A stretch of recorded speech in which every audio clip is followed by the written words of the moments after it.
Chapter 136. Hey, don't shout. Who are you calling boss? Look at the place. Zhu Wen, who had been about to head to the company's cafeteria to grab something to eat, saw the scene at the elevator door the moment he stepped out, and was instantly enraged. You actually dare to poach our department's cornerstone at the main entrance?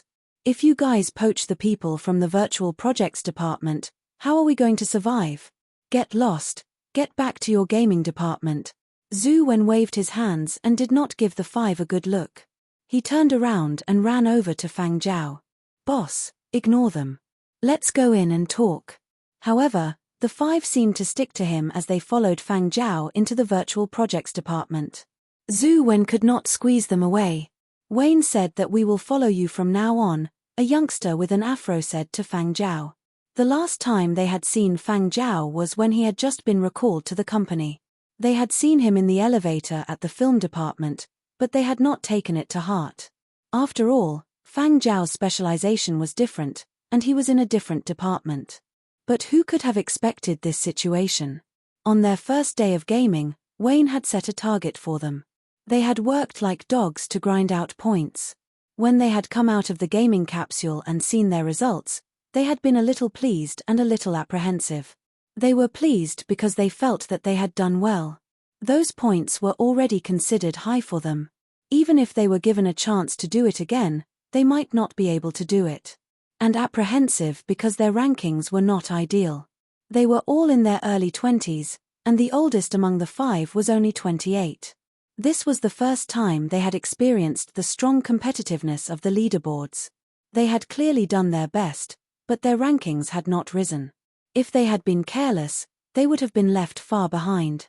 They had been wondering if they would receive praise or criticism from Wayne when they went offline, but when they came out, other than the helpers arranged for them, they had not seen Wayne at all. The reactions of the others in the gaming department were also very strange. They seemed excited, but at the same time, they seemed regretful about something. The five of them had not been able to get a reason from the department.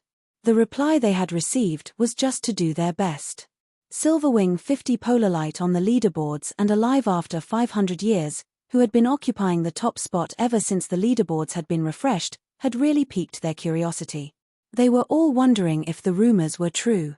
Other than the five of them, Silverwing's gaming department had also collaborated with the virtual projects department and signed others. Formed another team.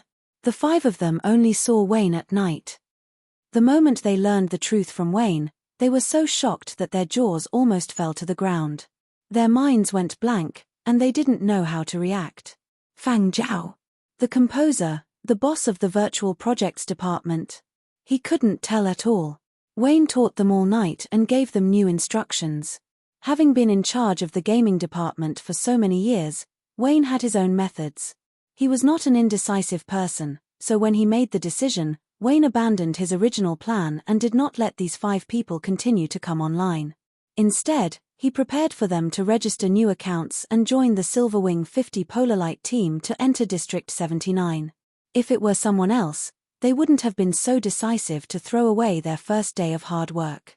However, no matter how many ideas Wayne had, he still had to get Fang Zhao's approval first. Therefore, the five of them had run over early in the morning to keep watch. They were nervous and anxious, especially when they saw Fang Zhao. It was as if they had seen the bright light that they had been looking up to. Fang Zhao stopped the five who still wanted to say something. Don't be in a hurry to shout. I haven't decided whether to bring you guys along. After checking Duan Qianji's message, Fang Zhao entered the elevator and went up to the top floor. In Duan Qianji's office on the top floor, Duan Qianji and Wayne were already sitting there. There was also a deputy manager of the gaming department sitting beside them. Seeing Fang Zhao, Wayne's face immediately broke into a big smile, as if he had seen a family member he hadn't seen for many years. He couldn't help but want to go over and give Fang Zhao a tight hug. Duan Qianji's assistant had already retired. There were only the four of them, so they didn't have to worry about important decisions being leaked. Duan Qianji didn't beat around the bush and told them about the two plans she had discussed with Wayne. The first plan was to go all out to create a superstar, let alive after 500 years become a super ID, and use all the resources of the gaming department to provide assistance to Fang Zhao. Once that happened, Fang Zhao would become the first superstar since the establishment of Silver Wing to gain a foothold in the gaming circles. However, Fang Zhao didn't have much interest in this. He had already rejected Wayne over the phone the day before. If that was really the case, it would mean that he could only follow the path and goals the company had arranged for him. He wouldn't have much autonomy. Creating a superstar didn't matter, he didn't rely on this to make a living. Hearing Fang Zhao reject once again, Duan Chenji and Wayne couldn't help but feel a little regretful. After all, this plan was the safest and simplest for them at this stage, and they could reap quite a lot of benefits. However, Fang Zhao didn't sign a contract with the company as a gamer, so they really couldn't force him. "I knew you would reject it, so we came up with a second plan," Wayne said his thoughts. What they meant was that since Fang Zhao didn't agree to the first plan, they could all try to cooperate. Silver Wing would also hire Fang Zhao to lead a few people over at the gaming department. They had a purpose in signing those 5 people. Their original plan was to raise the 5 of them up and turn them into 5 gaming stars. Fang Zhao was silent for a while before asking, "What you mean is that you only want to groom 5 average gaming stars?" Duan Chenji and Wayne were very capable people. Hearing Fang Zhao's question, they knew that Fang Zhao definitely had other ideas. "What suggestions do you have?" "Not much of a suggestion. I've seen the information you sent me on those 5 people, including their performance in yesterday's game. It won't be easy to raise their individual points," Fang Zhao said. "We can cooperate with those professional support studios," Wayne said. He was talking about the kind that helped get equipment, help lure monsters, and help control monsters for the employer to hunt and kill. It was a one-stop service that allowed the employer to raise their points.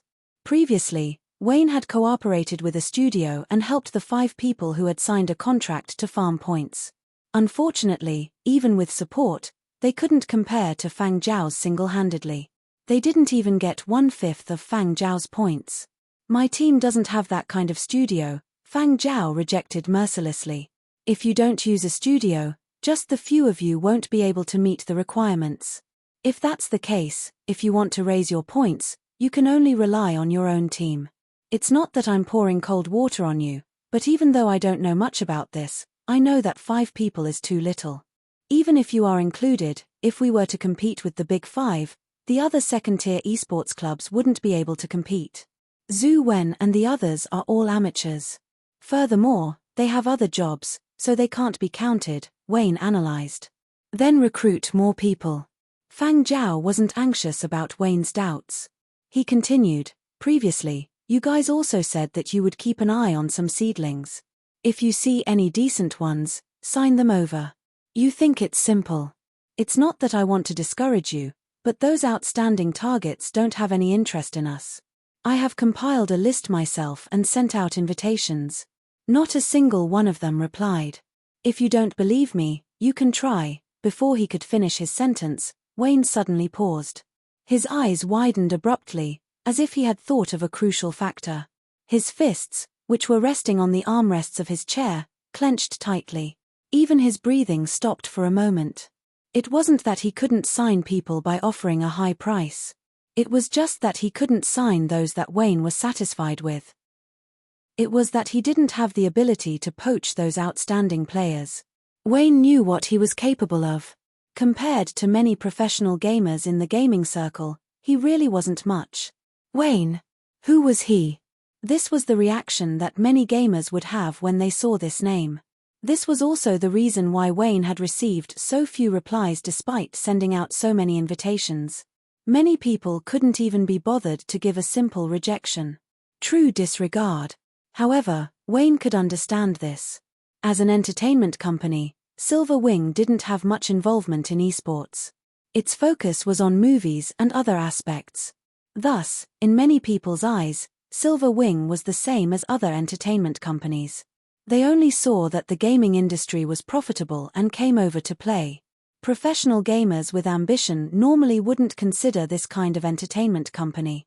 In the past, there had been many examples of people being poached by entertainment companies from esports clubs at a high price. They only shone brightly for a short period of time. After that, their stardom dimmed and no one in the gaming circles mentioned them again. Thus, as the manager of the gaming department of a comprehensive entertainment company, it was rather difficult for Wayne to poach a target that he fancied. But Fang Zhao was different. The first place on the entire leaderboard was still occupied by Alive After 500 Years. Which professional gamer didn't know this ID? Furthermore, Fang Zhao seemed to be able to maintain his position. No one in the office spoke. Only Wayne's increasingly heavy breathing could be heard. Wait. Wayne hurriedly opened his briefcase and took out a document. He solemnly said, "Please take a look at this name list." Wayne's hands were trembling as he handed the name list to Fang Zhao. This name list was the result of his efforts over the past 3 years. 3 years ago, he had started making a move on these people. Unfortunately, these people didn't care about him and he hadn't been able to poach a single one. Those on the name list, especially those at the top, any one of them could create big news. Poaching 3 would be able to firmly dominate the fiercely competitive headlines. Poaching 5 and their gaming department would soar. After handing over the name list to Fang Zhao, Wayne watched Fang Zhao's reaction. He originally thought that Fang Zhao would gasp in surprise, but who knew that Fang Zhao would only glance at it and ask, "Only from this continent? You still want to poach from other continents? Are there any?" Fang Zhao asked. "No, but I can start taking note now," Wayne hurriedly declared. "Let me take a look at this name list first. Let me say this first. I call the shots on my team. After all, this is a project the company is investing in." Wayne was in a difficult position. Not being able to control it in his own hands made him feel uneasy. Fang Zhao put down the name list and prepared to leave. "All right then, find someone else." "Hey, young man, don't be so agitated. I didn't say you can't." Chapter 137. When Wayne returned to the gaming department from the top floor, he felt like he was floating. "Boss, did it work out?" someone from the gaming department asked nervously. The dreamy excitement on Wayne's face receded a little. He adopted the dignity of a department manager and cleared his throat. Following which, he recalled the beautiful future that had appeared in his mind, and he couldn't help but grin. "Cough, everyone needs to be more serious and keep your mouths shut, got it? Our gaming department might really rise to prominence," Wayne exhorted. "Got it." The people in the gaming department answered in unison. Wayne did not divulge too much. He wanted to explain to the people in the department and boost their morale, but he was also worried that Fang Zhao would not be able to poach people. When the time came, it would not look too good. Therefore, Wayne decided to bear with it and wait until Fang Zhao could confirm how many people he could poach. That's right. In the end, Wayne and Duan Chenji agreed to Fang Zhao's conditions. Since Fang Zhao was leading the team, they would leave the decision to Fang Zhao as long as he could poach people. Wayne was also a businessman, so any decision could not be separated from profit. Even if the situation had already spiraled out of his control, as long as there were profits to be made, he was willing to agree to Fang Zhao's conditions. This was a once-in-a-lifetime opportunity. Prairie Fire's chief editor's office. Chen Cheng had not been in a good mood these past 2 days because there was a piece of news he had wanted to dig up. He had sent quite a number of people to guard District 79, but Alive After 500 Years had run off to District 78. He had thought of ways to transfer people to District 78, but there had been no sign of him. Still no movement from Silver Wing? Chen Cheng asked his subordinates. No, a staff member replied. The others in the editorial department were also curious. That's not right. They haven't even released a smoke bomb. This is not Silver Wing's style. Based on their thinking, shouldn't they be praising the person who dominates the global leaderboard? In the past, didn't Silver Wing like to hype things up whenever something happened? Instead, why are they mute at this time? Or is there some shady business behind the reason for their position at the top of the leaderboard? Chen Cheng shook his head in silence. He also could not understand why Silver Wing could be so calm this time. I suddenly have a bad premonition, Chen Cheng said. I keep feeling that Silver Wing is planning something big again. As he pondered, Cheng instructed, "Don't let down your guard at Silver Wing. Keep a close eye on them." "Do we still need to arrange for more people in District 78 and 79? Someone asked. "There's a lot of big news in the other districts, so we don't have enough manpower." Cheng thought for a moment. "Leave a few more people in District 78. You can transfer the people in District 79 to other districts. Just leave a few people to keep an eye on that area." While everyone was busy, in a building on the west side of District 79, a figure leaned against the wall, carefully moving, afraid to make the slightest sound. After moving a little, he would stop and pay close attention to his surroundings. After listening to his surroundings without moving, the man lowered his voice and said, "Hello everyone, I am your old friend, Strong Bubbles. Welcome to Bubbles live broadcast. My current location is an old-era furniture city." This was a webcast host. In Battle of the Century, there were also people who started a live broadcast. However, to start a live broadcast, one had to apply for permission, and Fiery Bird's approval department had to approve it. Not everyone could start a live broadcast. This host had a good reputation and even had a live broadcast license. However, he did not broadcast games in the past. He broadcast eating, drinking, having fun, and sightseeing tours. However, as the number of people who broadcast eating, drinking, and having fun increased, the competition became too intense. There was no shortage of people in the same industry who risked their lives for popularity, such as venturing to dangerous mountain peaks or jungles, or diving into the deep sea to explore the beauty of the deep sea. He did not have the courage to risk his life, so the number of people watching his live broadcast decreased. This time, the investment for Battle of the Century was huge. The production was excellent, and the realism was strong. Gaming hosts broadcast how to play games, but he was different. He was just using this game to start a new journey in his live broadcast. The world of the old era was undoubtedly new to the people of the new era. Therefore, after the transition, this host had not expected that the number of people watching his live broadcasts would increase. Some were old fans, while others were newcomers who did not play games but were curious about the world of the game. Many of the new viewers were minors. Minors were not allowed to log into Battle of the Century, so they could only watch the live broadcast every day. Some people were interested in the live broadcast of fighting monsters, while others were not. They preferred Bubbles' live broadcast style, which was slightly more peaceful and stimulating. It was like another kind of life regulator, and it was quite enjoyable to watch. The latter type was not limited to non-gamers. There were also some gamers who, due to work or other tasks, could not log into the game, so they watched all sorts of live broadcasts to satisfy their cravings. As an experienced host, Strong Bubbles had chosen a good location.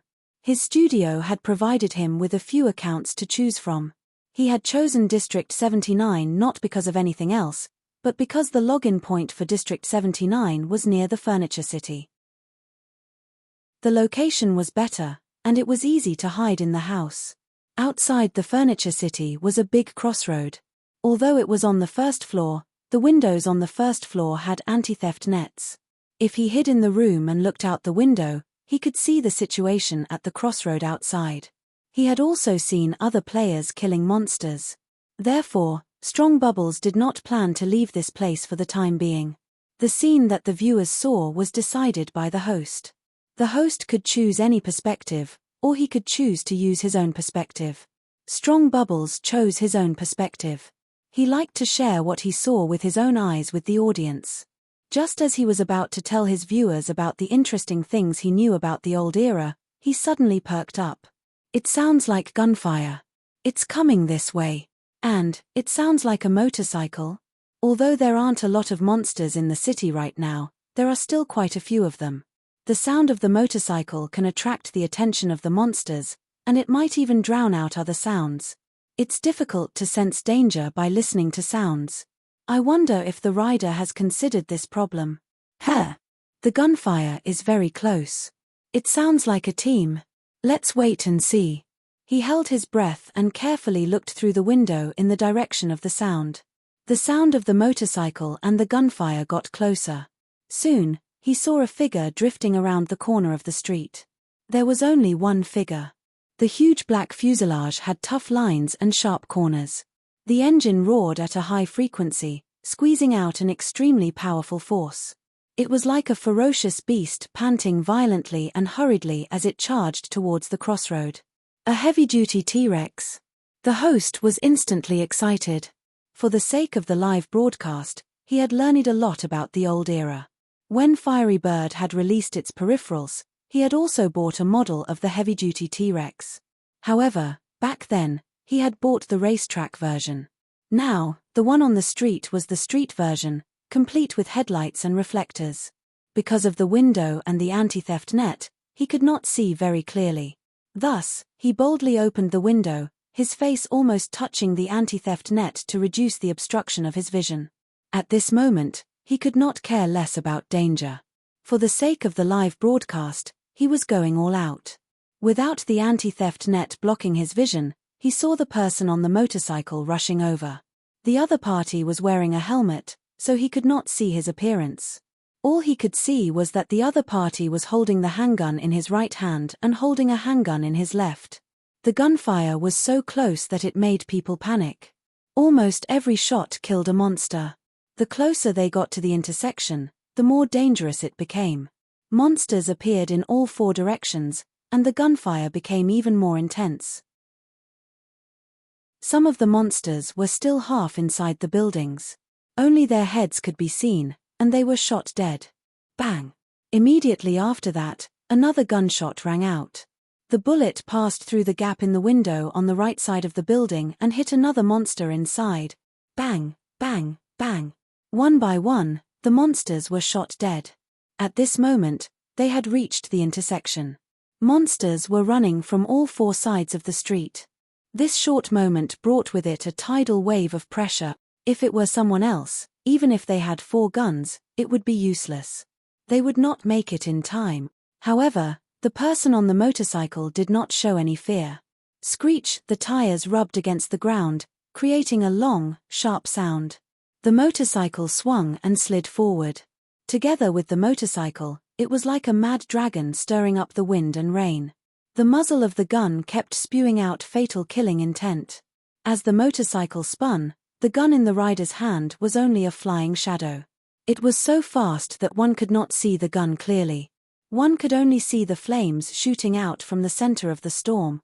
The surroundings were filled with the thick smell of gunpowder, as if it contained explosive energy. The speed of the monsters was not slow either, but killed with one shot. This was the meeting of 2 waves. However, the result was simply a complete sweep. One person faced the monsters on all 4 sides. His firepower was suppressing them, and the monsters could not get close at all. It was as if every shot and every movement had been carefully calculated. His precise judgment and strong mental fortitude left people speechless. Everyone watching the live stream stopped what they were doing and stared at the screen without blinking. They even forgot to breathe and clenched their fists as if they were in the middle of the live stream. Some people couldn't help but scream out loud.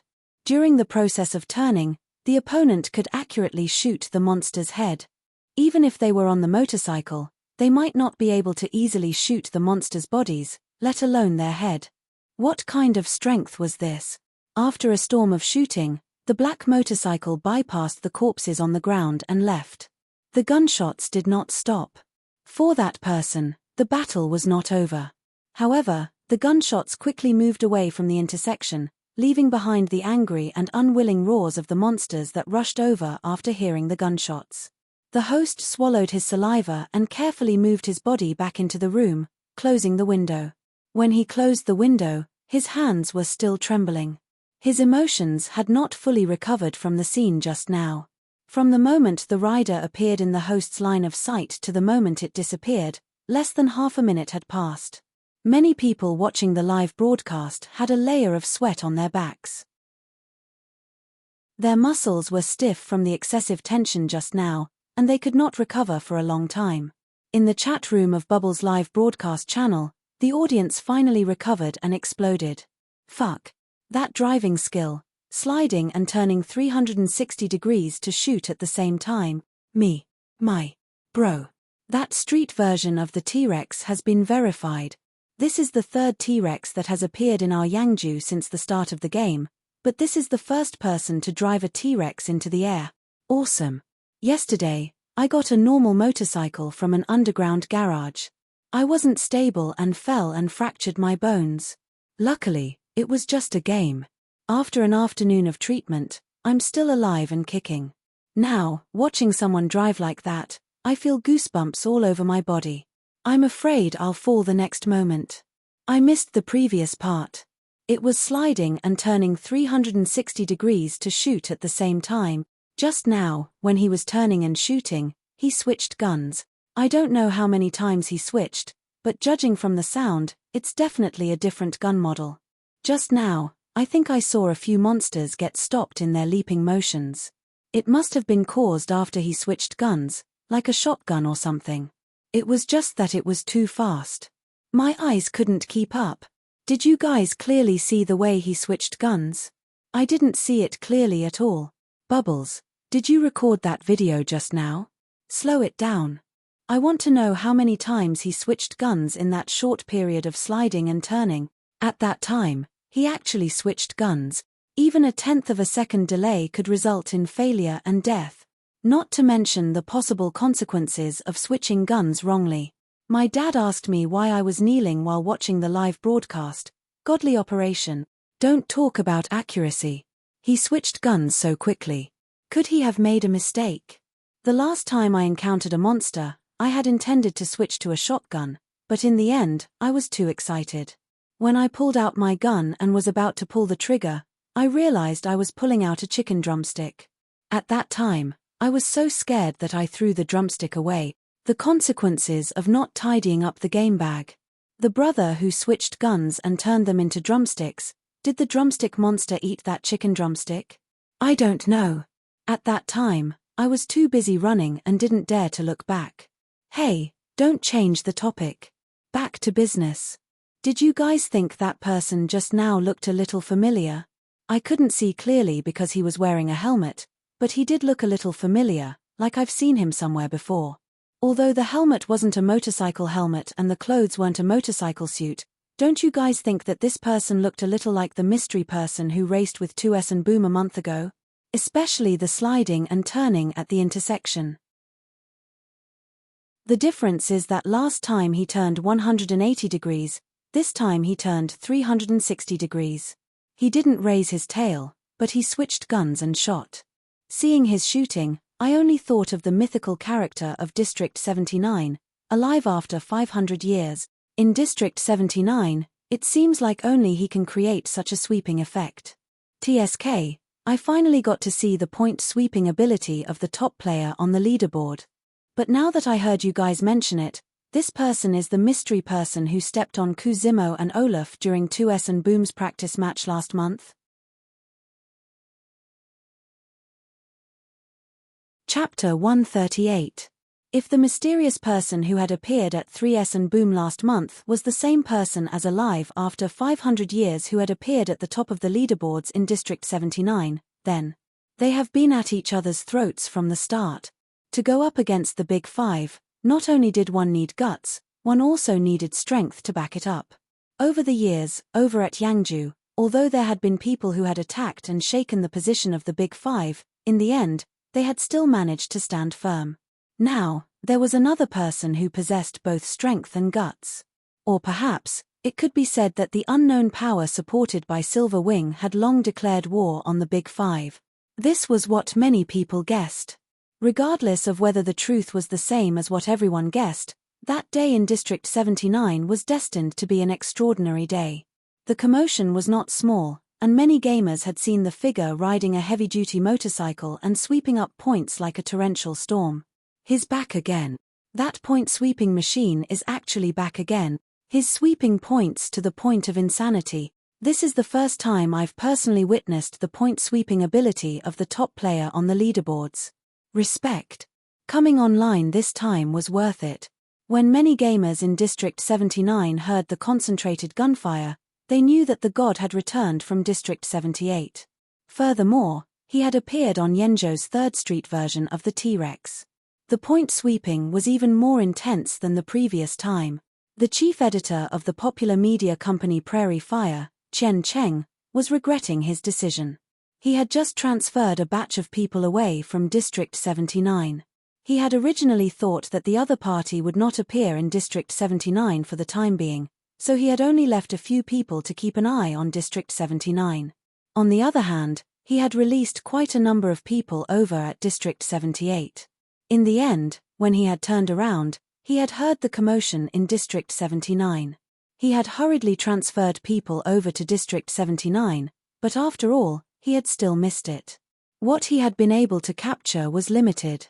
The various reporters camped in District 79 had managed to capture a few pictures, but because they had not been sufficiently prepared, they were not as detailed and exciting as the Lucky Bubbles live broadcast host's photos.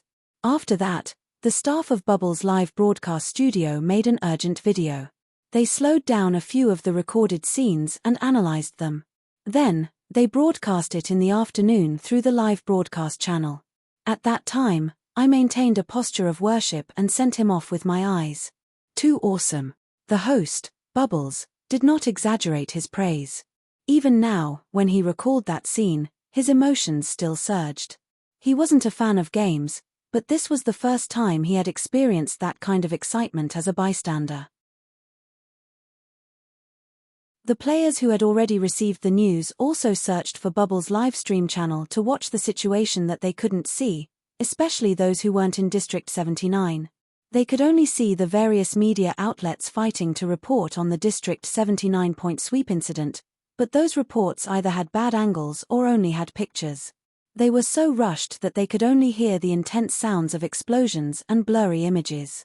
As soon as he saw the message that Bubbles had broadcasted, he rushed over. Many people who were originally playing the game temporarily went offline to watch the game. They wanted to see what kind of situation the media had described as a godly operation. Because the video had been edited, some key scenes were slowed down so that everyone could clearly see what had happened in that short instant. Terrifying. Is he still fucking human?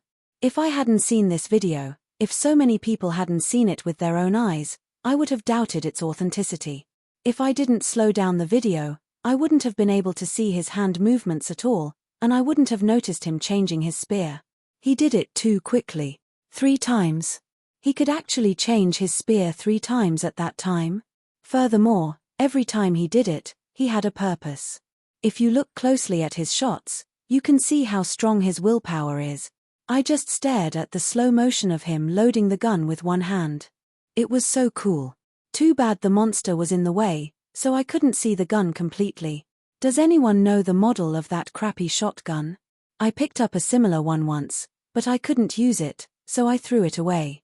Now I'm trying to remember where I threw it. I picked up a similar one before, but I don't know if it's the same model. Many guns from the old era looked similar, so this one was too much of a hassle to use. I originally planned to throw it away, but now I've changed my mind. I heard that's the #1 player on the leaderboard, alive after 500 years. It's definitely him. Pay attention to the leaderboard refresh. His points have increased by quite a bit again. Every time it refreshes, I feel shocked. At first, I thought his points sweep on the first day was already ridiculous enough, but who knew that there would be even more? That's the power of the #1 player on the leaderboard. Where's the guy who said that he was cheating? Where's the guy who said that he had a studio or team backing him up and used unseen methods to rush up the leaderboard? If you have the guts, come out and loudly repeat what you just said.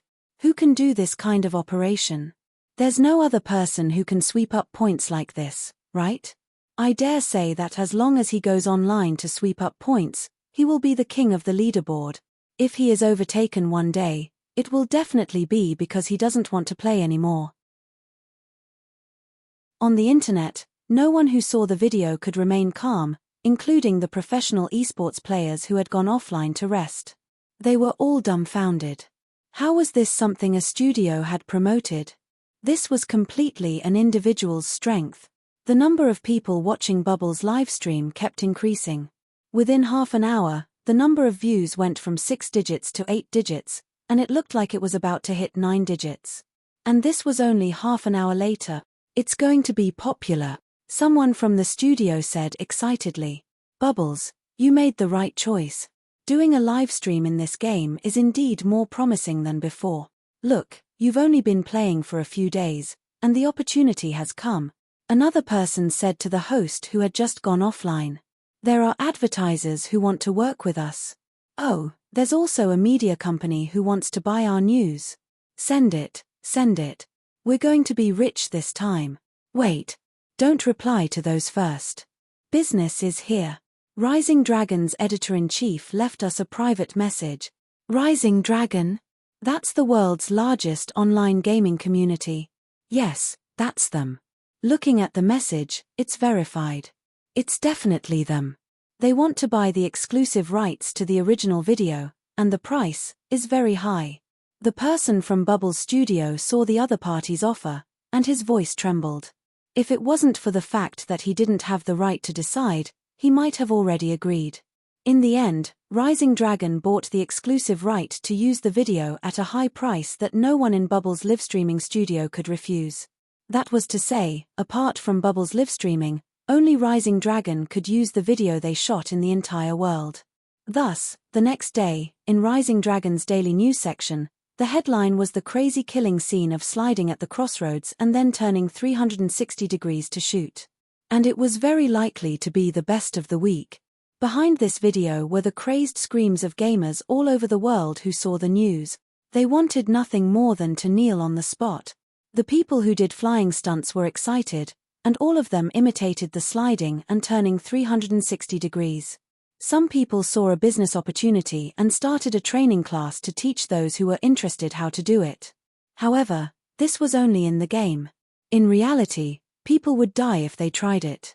Even if someone was willing to try it, the stunt men didn't dare to teach them. Gamers who liked to play shooting games were also excited, and there was a trend of competing to see who could shoot the most targets in 3 shots. Gun enthusiasts were also interested, and they analyzed which gun model could be loaded with one hand, as well as how to use each gun correctly. However, whether it was the flying stuntmen, professional shooters, or gun enthusiasts, none of them could do all 3 at the same time. Either they crashed the car, or they lost the gun. If they weren't careful while changing the gun, they might even break their fingers, not to mention shooting accurately. The more they understood the technical difficulty of these operations, the more they felt that the person was like a god. With the appearance of the video and the analysis of various industry experts, the doubtful voices from before gradually subsided. On the Battle of the Century global leaderboard, alive after 500 years' individual experience points had gone up by a large chunk in half a day. He had already closed the gap between him and the person in second place, but the moment he refreshed, the gap widened again. In Marjo, as a world-renowned gold medal shooting star and an athlete from a shooting family, Marcier simply lost his temper after seeing that video. Marcier was confident that he could win a shooting competition in real life, but in the game, he didn't have the confidence to win. Not to mention shooting, just that short period of time when the car was sliding and spinning, the maneuvers of switching guns and shooting accurately were simply perfect. Every maneuver had been timed perfectly. Marcier had watched the video in slow motion for an hour, but he still couldn't find anything to criticize. That kind of confidence and marksmanship wasn't something a studio could produce. That was a true powerhouse, a powerhouse. Marcier still respected powerhouses, and the gloominess from being stepped on had dissipated quite a bit. However, he wouldn't give up on reaching the top of the leaderboard. District 79 was bustling again. There were people from this continent and people from other continents, using all sorts of methods to rush to District 79. And just as many people wanted to get a closer look at that god, the entertainment reporters crouched at the best filming locations, once again pounced on empty air. West District, any movement? No, what about your North District? Also nothing. Nothing in the East District either. Other than those in the South District trying to steal the news, there's nothing else. After that crazy sweep, District 79 once again fell into a strange tranquility. Although there were still players shooting monsters everywhere, compared to the howling wind and torrential rain that day, it was indeed considered peaceful. However, behind this tranquility were countless crazed entertainment reporters and web hosts. It was like this for 2 consecutive days. Not even a shadow of the other party had appeared. Instead, there were quite a number of death-seeking players who imitated that rider to kill monsters. There were also those who switched guns too frequently and missed their timing, failing to show off and getting killed instead. There were at least 3 or 4 examples a day. This was just a joke. There was nothing explosive about it. Entertainment reporters didn't want this. Looking at the leaderboard again, the first place was still far ahead, but the numbers hadn't changed in the past 2 days. That person disappeared again. After a crazy day, he didn't come online for 2 days. What was he trying to do? In the chief editor's office of Prairie Fire, after Chen Cheng received the report from his subordinates, he didn't order people to leave District 79. This time, he decided to defend to the death.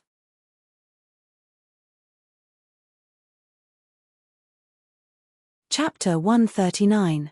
In a small town near a mountainous region in western Yangzhou, inside an ordinary residential building. Former 2S Esports Club captain Jinro had just picked up his son from kindergarten and his wife from work. When he got home, he did not even change out of his clothes and shoes. He rushed to his workroom, turned on the news of Rising Dragon on his computer, and once again watched the video. That day, when he had received the news, he had gone to watch Bubble's livestream. However, Bubble's livestream was hosted by amateurs, and the video handling and commentary were not suitable for professional gamers. After Rising Dragon had bought the video, the commentary had become even more detailed. 2 days had passed, and the video's popularity had not died down. Every day, professional game reviewers from every continent posted their analysis. Sure enough, when he refreshed the page, new comments appeared, and the video was replayed along with the comments. His control is too strong. No matter how many times he watched it, Jinro would still sigh. Playing well with guns in real life did not necessarily mean that he could do the same in the game. To play well in a holographic game, one did not rely on physical fitness, but on the brain.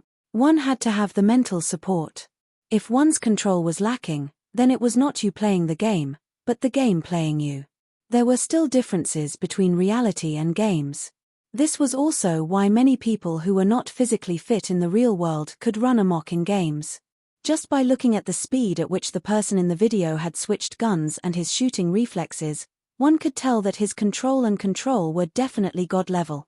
Dominating the throne of solo champion was indeed backed by ability and not an undeserved reputation. Whether or not he had the support of a team behind him, this person was undoubtedly an expert. But what Jinro was puzzled about was that this person's control did not seem like a newcomer, but he had never heard of such a godlike person in the gaming circles. He had appeared without warning, and he had even asked his friends who specialized in shooting games, but none of them had heard of this person. It was impossible to guess who the real person was. 2 days had passed, and there was still no news on who alive after 500 years was. Just as he was thinking, Jinro's communications device rang. "Hello, Screwdriver, what's up? Isn't it about the god-level player at the top of the leaderboards? Any news?" "Nope. I've asked everyone I know, and none of them know," Jinro replied. Sigh. The voice on the other end was also regretful. "I really wish I could meet him. You can also go to Qian City to look. Maybe you can find someone there," Jinro suggested. "I'm too busy and can't leave. Business has been good recently, and the equipment you helped me get sold for quite a bit. When the time comes, I'll send the bill and money to your account." Sigh. I was almost led astray by you. I also wanted to ask you, recently there have been a lot of clubs contacting you, right? Not even one of them? Nope. They are willing to pay for the breach of contract. However, the internal problems of those clubs are not small. They are not willing to give up their power and hope that I can change the situation by going over. How is that possible? The silence on the other side was a little longer. You've retired for almost 8 years. Do you really intend to wait another 2 years? Back then, Jinro had clashed with 2S Esports Club's leader because of a problem with the team's decision-making. He had been shelved and then terminated his contract. Based on the situation back then, even if Jinro wanted to leave, he would have had to pay a hefty breach of contract. However, 2S had been willing to let him go and had negotiated the breach of contract with Jinro. It had not been too ugly. Not only had there been internal and external pressure, but more importantly, Jinro had agreed to sign a 10-year contract. That was to say, within 10 years, Jinro would not sign a contract with any professional esports club in Yangju. Otherwise, it would be considered a breach of contract. If not for this clause, 2S would not have let him go so easily. Even if they valued Favus, they were, after all, a commercial esports club. In the face of profit, Favus really did not count for much. Therefore, if Jinro wanted to sign a contract with another esports club, he had to get the new owner to help him pay a hefty breach of contract. Based on Jinro's status and influence in the esports circles back then, out of the 4 big esports clubs in Yangju, other than 2S, 2 were willing to sign him and settle the breach of contract, but Jinro had rejected all of them. Although other esports clubs and companies had approached him over the next few years, and some private studios had also contacted him, Jinro had never agreed to any of them. Now, he only worked with a few small teams, such as proxy training or selling equipment. Those studios were all run by old friends who had helped him out during the most difficult times of terminating his contract. After things had settled down, Jinro had also helped them out a little, getting good equipment to sell at their studios. He could earn money, and other than splitting the profits, the other studio could also increase its reputation. But as someone who had started out as a professional esports player, under the circumstances where his skills had not deteriorated, no one was willing to continue like this. Especially with the launch of Battle of the Century, Jinro had indeed had thoughts of signing an esports club. This time, he had carefully considered a few, but he had not found a suitable one. When he looked at esports clubs now, he did not look at their rankings, but at their potential and internal management. Due to various reasons and restrictions, he had registered a Fiery Bird account a long time ago and had not logged into Battle of the Century even once. He had used other accounts to practice and get equipment to sell. Decide quickly. This time, Battle of the Century is imitating the course of history. History will not repeat itself. If you miss a step, then it's gone. There's no way to make up for it. Don't tell me you still want to survive in the game with an alternate account, the person on the other end of the communicator suggested. Jinro laughed helplessly. Of course I know that. A new message notification appeared. Jinro saw that there was a new private message. He opened it and saw that the contents of the message were Battle of the Century from a District 79 account, a login password, a coordinate, and a time. At the end of the message was a note from the sender, alive after 500 years. Jinro stared at the ID as though he was trying to determine whether it was real or fake. The person on the other end of the communicator was still talking, but after waiting for a long time for Jinro to reply, he was dissatisfied. Hey, Jinro, are you still listening? Hey, sorry, I have something urgent to do. I'll hang up first. After saying that, Jinro ended the call and sat in the game capsule. He entered the account and password given in the message. After logging in, he discovered that he was indeed in District 79. When he checked the account, there was only one friend, alive after 500 years. Furthermore, the character settings of this account were the height and build that Jinro usually use. It was actually true. The person who had contacted him was really the #1 player on the global leaderboards, alive after 500 years. There were quite a few guns and knives in the account. Apart from these, the other party had also mentioned that he could prepare his own weapons. What did this mean? A declaration of war? That was not necessary. The other party was the #1 player on the global leaderboards. There was no need for a declaration of war. Even if they wanted to declare war, they wouldn't find someone like him, who had kept a low profile in the gaming circles for so many years. So, what did the other party mean? Could it be? Thinking of a possibility, Jinro's breathing quickened. There were a few rules in the gaming circles that everyone knew. For example, if a newcomer wanted to join a team, the team leader or a core member of the team would conduct an assessment. Professional teams could not be admitted just because someone recommended them. They had to go through an assessment and obtain approval before they could be accepted into the team. Most of the time, they followed this method, setting a time, setting a location, and starting a battle. So, did the other party have the same intention? In a city in southern Yangju, inside a rather popular succulent plant shop, a man with a body as sturdy as a human tank, wearing work clothes, was carrying a pot of cactus the size of a human head as he walked around the shop, checking out the goods. The notification of a new message sounded. He placed the cactus on the shelf and checked the message. Then, he froze in the same position as if he was frozen.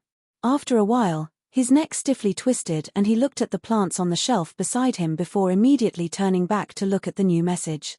The muscles on his face tightened and trembled, but he did not seem to know what expression to make. Overall, he looked very strange. Following that, he hurriedly ran into the inner part of the shop. There was a gaming helmet that he occasionally used when looking after the shop. In a certain university dormitory in northern Yangju. In a 4-person dormitory, everyone had their own room. At this moment, the door to the room was open. 3 of them were squeezed in the living room watching movies, and the remaining one was sleeping in his room. The sleeping one had been gaming all night, and the rest of the dormitory did not find it strange. They had even heard that this roommate, who was especially good at gaming, was about to sign a contract with a certain gaming club, and they all wanted him to treat them to a celebration after signing. The 3 of them were watching a movie in the living room. Just as they were engrossed in the movie, they heard a thump in the room, as if someone had fallen from the bed. "Schwarzer, what's wrong?" "No. Nothing, but I can dream." The person inside sounded a little absent-minded. The 3 in the living room did not think much of it. They were still thinking, has this kid become stupid from gaming? He doesn't even know if he's dreaming. Meanwhile, the person who had fallen from the bed looked at the message on his communication device and could not help but sigh, fuck. In a certain coastal city in Yangju. Inside a restaurant, a father and son were sitting facing each other at a table in the corner. 2S, Transcendence, Big Dipper, Boom, and HWR have all sent out invitations. Which one will you choose? As the biological father and manager, he could not help but feel anxious for his son. Such a good opportunity, and the competition is so fierce. If you don't decide quickly, someone else will snatch it.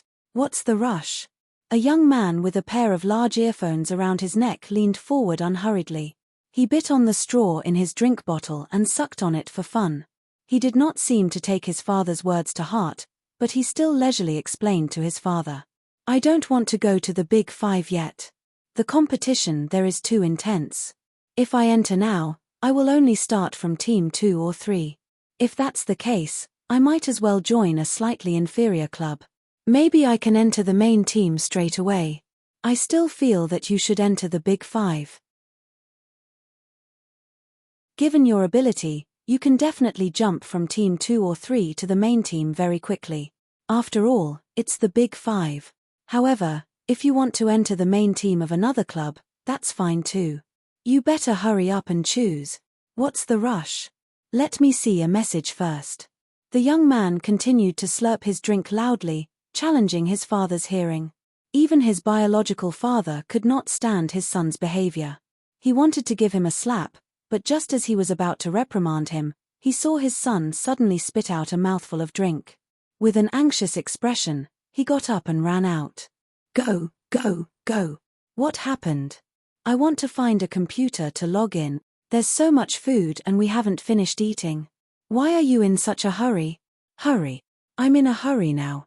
Let me first search for any gaming internet cafes nearby and log in." "That won't do. There's no guarantee of safety in gaming cafes. Let's go back."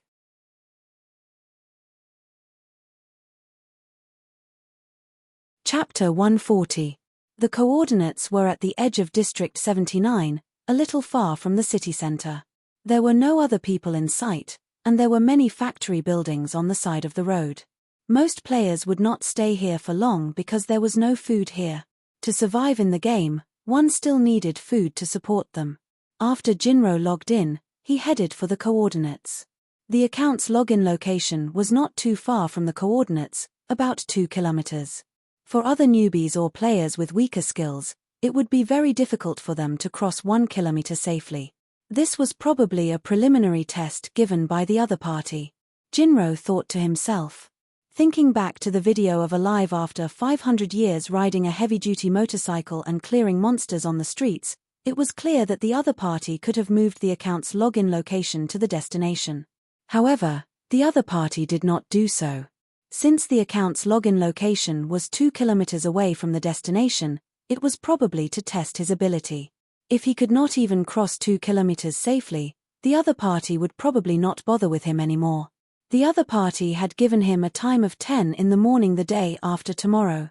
However, after Jinro logged in using the account's information, he went straight to the destination. Along the way, he took some time to avoid and deal with the mutated beasts. When he arrived, he did not see anyone. There were not many dangers in the building at the coordinates. At least, when Jinro arrived, he did not see any mutated people or beasts. It was as if someone had cleaned it up. As for who had cleaned it up, did it need to be said? Other than Alive after 500 years, there was probably no one else. This kind of cleaning style could only be that god. This building had 5 floors, and all 5 floors had been cleaned up. Not even a single room or a small warehouse was left untouched. Jinro circled around, but other than a few small monsters, he did not find anything else. The other party had probably cleaned the building not too long ago, as there were not many new monsters that had entered. Just as he finished his inspection, Jinro noticed that another person had arrived. His gaze swept over the other party. There were some bloodstains on his body, but not much. His movements were very agile, and in the blink of an eye, he had silently flipped over the 3-meter-tall wall outside the building. However, he was not alive after 500 years. That person did not have that kind of aura. Could it be someone else who had received the same message as him? Thinking of this, Jinro did not hide. He just stood there and waited for the other party to go upstairs, but he did not let his guard down. If the other party was not what he guessed and showed signs of aggression, he would be able to defend himself immediately. When the other party saw Jinro, he stopped in his tracks, evidently not expecting there to be someone else here. However, he quickly revealed his excitement and walked over quickly. "May I ask if you are alive after 500 years? Hello, I am. I'm not." Schwarzer was just about to introduce himself when he heard the other party deny it. He was instantly disappointed. "You're not? Then what are you doing here? I received a message and came over." Jinro still did not let down his guard. When Schwarzer heard this, he immediately tossed aside his disappointment and said excitedly, "Me too. I came here as soon as I received the news. The place where I landed is 2 kilometers away from here, so it took me some time to get here." Same. Jinro was even more surprised. He had guessed that the other party had also been invited. The other party's words and actions made him seem like a newcomer in the industry, but this person's ability could not be underestimated. 2 kilometers was not easy for an esports newbie, but the other party did not seem to have any injuries and seemed very relaxed. "I thought I was the only one who was invited." Schwarzer looked around. "Is there anyone else?" "Yes." Jinro looked out the window. Schwarzer followed his line of sight. Outside the building, there was a person standing on the wall, spinning a handgun in his hand and also looking at them. That person did not look special, or perhaps there was nothing special about the character settings of the account. Schwarzer had no way of identifying the other party, but his intuition told him that this person would not be easy to deal with. Clack. The sound of shoes and boots stepping on the floor rang out. Schwarzer looked toward the entrance of the hall. There stood a tall and sturdy person like an iron tower. He had a murderous aura about him, but he did not know if it was because he had killed his way here or if he had an innate murderous aura. It was clearly a big guy, but before the sound, Schwarzer had not even noticed when the other party had come up the stairs. Who was this? Schwarzer glanced at the big guy who had just walked in. Black Wizard. Jinro was even more surprised this time. Black Mage Milo was also an expert at switching weapons extremely quickly. He had some fame in the esports circle, and his rise to fame was around the same time as Jinro's. Black Mage was his usual ID, and many people in the gaming circle only recognized his ID. There were many who knew of Black Mage, but few knew his real name, Milo. The big guy Milo's gaze sized up Jinro and Schwarzer for 2 seconds before finally stopping on Jinro. Former captain of 2's main team, Jinro? You can actually recognize me. Jinro was not too surprised that Milo had guessed his identity. Milo's intuition was very accurate. Even if it was only in the game, he could see through appearances and see the essence. Why haven't you left yet? Milo's tone was doubtful. Your legend has long since disappeared from the game. I didn't think you would actually be invited here. Then he looked at Schwarzer. Who is this kid? And who's that kid behind him? Behind Milo, the person who had been twirling his gun on the wall had also come to the building. Jinro looked out the window. They probably received the message and came over. Whoosh, a lithe figure entered through the window. Her short hair was dyed in camouflage. It was a woman, someone both Jinro and Milo recognized. Jasmine. Jinro was flabbergasted more than once today. Milo and Jasmine were both independent players who had never joined any teams or gangs. On the major gaming leaderboards, their individual battle prowess could rank in Yenjo's top 50. For independent players, the top 50 was indeed not easy. Previously, Jinro had guessed that Alive After 500 Years had called them over to test them and pull them into the team, but Milo and Jasmine's appearance had made Jinro doubt his guess. What exactly did Alive After 500 Years mean? Schwarzer looked out the window and then at Jasmine. This was the 3rd floor. How had they climbed up from the outside? After Jasmine entered through the window, she scanned the area and frowned. As if she did not see the others sizing her up, she went to a corner and stood there. The big guy Milo asked, "You also received the message? Alive After 500 Years actually invited you? If you can come, why can't I? I'm even ahead of you on the leaderboards." The one called Jasmine uttered a rare long sentence. "I have to take care of the shop and don't have much time." Yes, you're busy. Find another excuse in the future. As independent players, Milo and Jasmine were more familiar with each other. Seeing that they were all well-known figures in the gaming circles and seniors, Schwarzer started to get nervous. His professional esports career had yet to officially begin, and he could not even be considered a newcomer in the gaming circles. At most, he could be considered an intern. He did not dare interrupt when seniors were talking, so he turned his gaze to the person standing at the door. From what Milo had said, this person was also a little devil. "Hello, I'm Schwarzer. I received the message and came over. May I ask who you are?" Schwarzer asked warmly. The person standing at the door looked over. "Idiot from Beijing University of Finance." The warm smile on Schwarzer's face disappeared in an instant, and he looked at him like he was looking at a piece of trash. "Ocean University's bedbug?" Hearing their conversation, Jinro understood. Yangbei University of Finance and Yangju Ocean University were 2 of Yenjo's top 4 in esports. Even at their worst, they were still in the top 8. These 2 schools were old rivals, and they even had some conflicts. It was no wonder these 2 were speaking in such a manner. Schwarzer had made a name for himself in the first half of the year, and it was rumored that many esports clubs had already extended an olive branch to him. As for the other person from Ocean University, although Jinro could not confirm his name, he was definitely a skilled newcomer. After the 5 of them, another 3 people appeared. One was from HWR Esports Club's first team. Their contract had expired, and they had yet to negotiate a new contract. Many parties wanted to poach them, but unexpectedly, they had also come. Jinro could not confirm the identities of the other 2, and they did not say anything. Confused guessed that they were probably people from the amateur gaming circles. Whether professional or amateur, whether they were rookies or veterans, everyone had initially thought that they were the only ones who had received the message. Unexpectedly, there were other players besides themselves. Schwarzer suggested that they take a look around the building. At this moment, the 9th person appeared. He was dressed in a combat uniform from the period of destruction. He was not wearing a helmet, and there were 2 scars on his face. At first glance, he did not look special. His gaze was calm, but anyone who was swept by it would feel a strong sense of oppression. Jinro rarely had such an experience. The last time was when he had been facing his own teacher. However, after so many years, he had led teams himself, and he had gone from a rookie to a senior.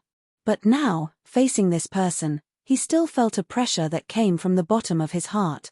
Milo's pupils constricted. He was certain that he had never seen this person before, but he was 100% certain that this was that.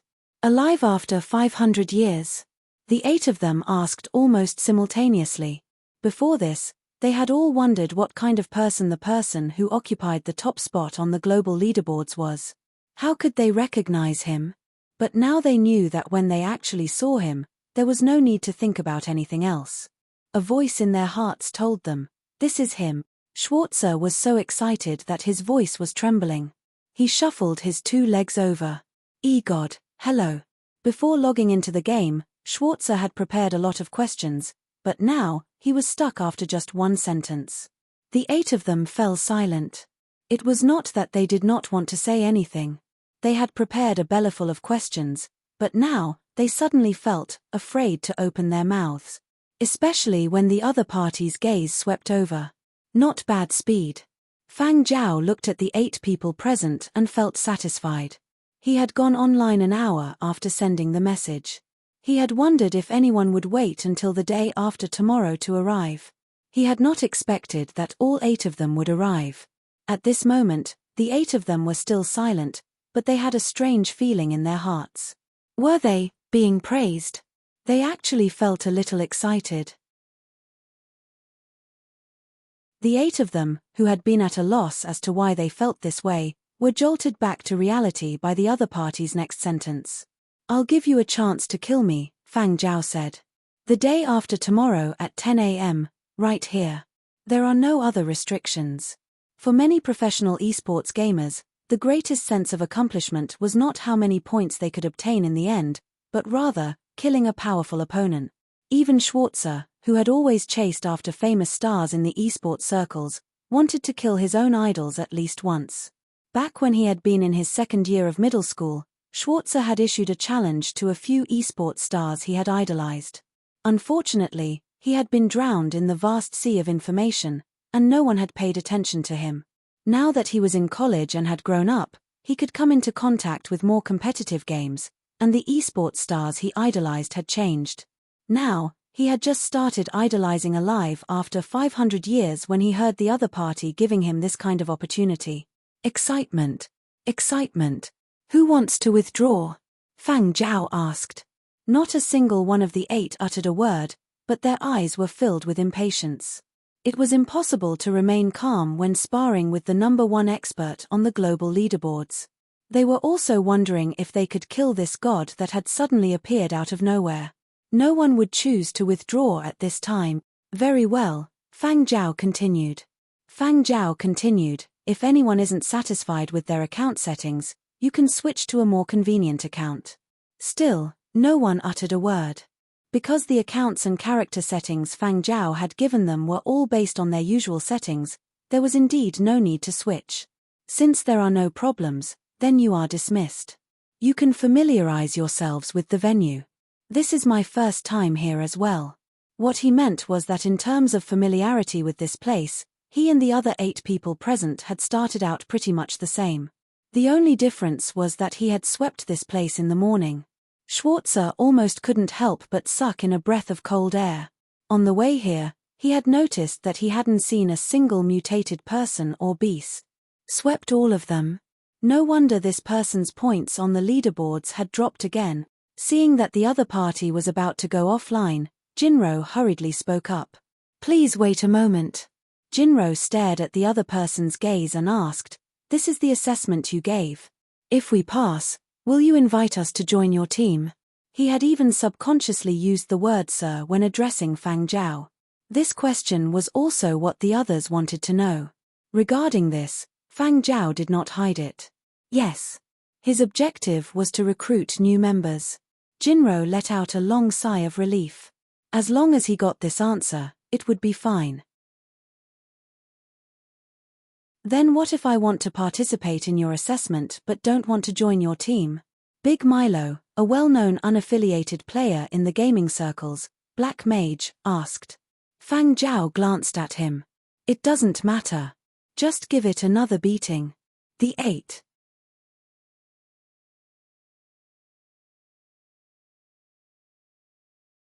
Chapter 141. In his 20 years of professional esports career, this was the first time Jinro had heard someone speak to him like this. This tone was the same as when he used to scare his son by saying, "If you don't listen, I'll beat you up." After 500 years disappeared, the 8 of them finally broke the silence. "He wants to beat me up," Milo repeated as if he had heard a joke. He had originally been a little fearful of alive after 500 years, but now he was very angry. "Is he threatening me? I want to see if he will teach me a lesson the day after tomorrow, or if I will kill him." Milo's eyes were spitting fire. It was not just because of the other party's arrogant words. As a veteran gamer, he also wanted to kill the person who occupied the top spot on the leaderboard. The others also had fighting spirit in their eyes, but there was only one alive after 500 years. There were 8 of them, and they only had one chance. It all depended on who was faster and more capable. Was the scar on his face intentional? Schwarzer asked curiously. "It looks a little familiar, as if I have seen it somewhere before." HWR Esports Club's Dorian had a pensive look on his face. Seeing the others look over, Dorian spread his hands. "I only said it looks familiar, as if I have seen it somewhere before. As for who it is, I still can't remember." "He should not be young," Milo said. The other party gave him the feeling of a senior, especially that imposing manner and the pressure he exerted. It did not seem like something a young person could do. Jinro nodded in agreement. This also made him even more suspicious. Even though he had retired, he had always been well informed in the gaming circles. He had never heard of such a person. "Forget it. I want to scout out the area first." Schwarzer could not wait to start his counterattack. Fut Jake from Yangju Ocean University, who did not get along with Schwarzer, sneered. He did not say much and left to familiarize himself with the area. He could not let Schwarzer kill alive after 500 years in front of him. This building was not big, and it would not take much time to familiarize oneself with the area. However, it was not small either. There were many hidden areas that could be tampered with, and there were also quite a few suitable hiding spots. As the 8 of them busied themselves in the target building, Fang Zhao went offline for another 2 days. He received a few calls from Wayne, the manager of the gaming department. Wayne was very concerned about Fang Zhao's progress, but after a few days, not a single one of the names on the list had been found. But at the same time, every day, he would hear news of the names on the list signing with certain clubs or companies. For Wayne, who flipped through entertainment news every day, it was simply torturous. He was anxious. How could he not be anxious? In his imagination, there had been a bright future, but now, that expectation had turned into anxiety. He was worried that the beautiful vision he had imagined would turn out to be nothing. He was worried that the greater the hope, the greater the disappointment. He could not sleep well these days. Unfortunately, Fang Zhao still wanted him to continue waiting. 9 o'clock in the morning. Wayne called Fang Zhao again and received the same reply. "Still waiting. How long would that take?" "Fang Zhao, I am not criticizing you. I just want to say that if we really cannot walk this path, we might as well change our strategy earlier." Wayne pinched his eyebrows tiredly. Actually, many people who wanted to make changes had already found their homes long before Battle of the Century started. As for the remaining ones, they will complete their changes within a month after Battle of the Century starts. And after a month, there will not be any more major changes because all parties have already formed stable lineups and formulated development plans. Therefore, we really do not have much time. "Wait until tomorrow," Fang Zhao replied. "Tomorrow?" Wayne's heart suddenly skipped a beat. His raised eyebrows rapidly trembled. He did not know how many twists and turns his heart had already spun. He probed, You have already found one? You will know tomorrow." Fang Zhao still had the same reply. Wayne was so anxious that he wanted to smash his communications device. "Can't you give me a definite reply?" "Nope." After ending the call, Fang Zhao did not immediately log into the game. Instead, he warmed up in the practice area on Fiery Bird's official platform. He waited until 9:59 before exiting the practice area and officially logging into the game. After logging in, there was a 3-second protection period. When he logged in again, Fang Zhao chose the spot where he had gone offline. And just as the 3 seconds were about to pass, Fang Zhao suddenly took a step to the side, raised his hand, and fired. 3 seconds were up. Bang! A bullet hit the ground behind him, but if Fang Zhao had not moved, this bullet would have hit Fang Zhao's head. At the same time, around the corner in front of him, a figure collapsed. Very quickly, the person disappeared, leaving only a gun. 1. Fang Zhao counted in his heart. He tilted his head and looked out the window. Through the window not too far away, he looked at the opposite building before withdrawing his gaze and continuing forward. Fang Zhao was not surprised that there was no situation where they were suppressing him with all their firepower. He had picked 8 people from the list that Wayne had given him. These 8 people were not chosen at random. After that, gunshots and the sounds of objects colliding and shattering could be heard from time to time inside the building. Outside the building, on the road, a wave of heat rolled over, causing the dust on the ground to disperse. A few mutated beasts from afar twitched their ears and looked toward the building that was emitting sounds from time to time. They lifted their feet and headed over. Clang! Following the sound of impact, they looked toward a rusted metal door on the 2nd floor.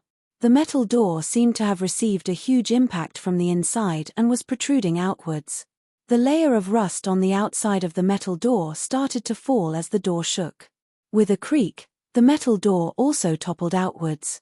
A mutated beast made use of the wrecked car downstairs and jumped onto the metal door on the 2nd floor. There was only one gun. Bang! The mutated beast that was standing by the metal door and preparing to enter the building collapsed with a bloody hole in its head.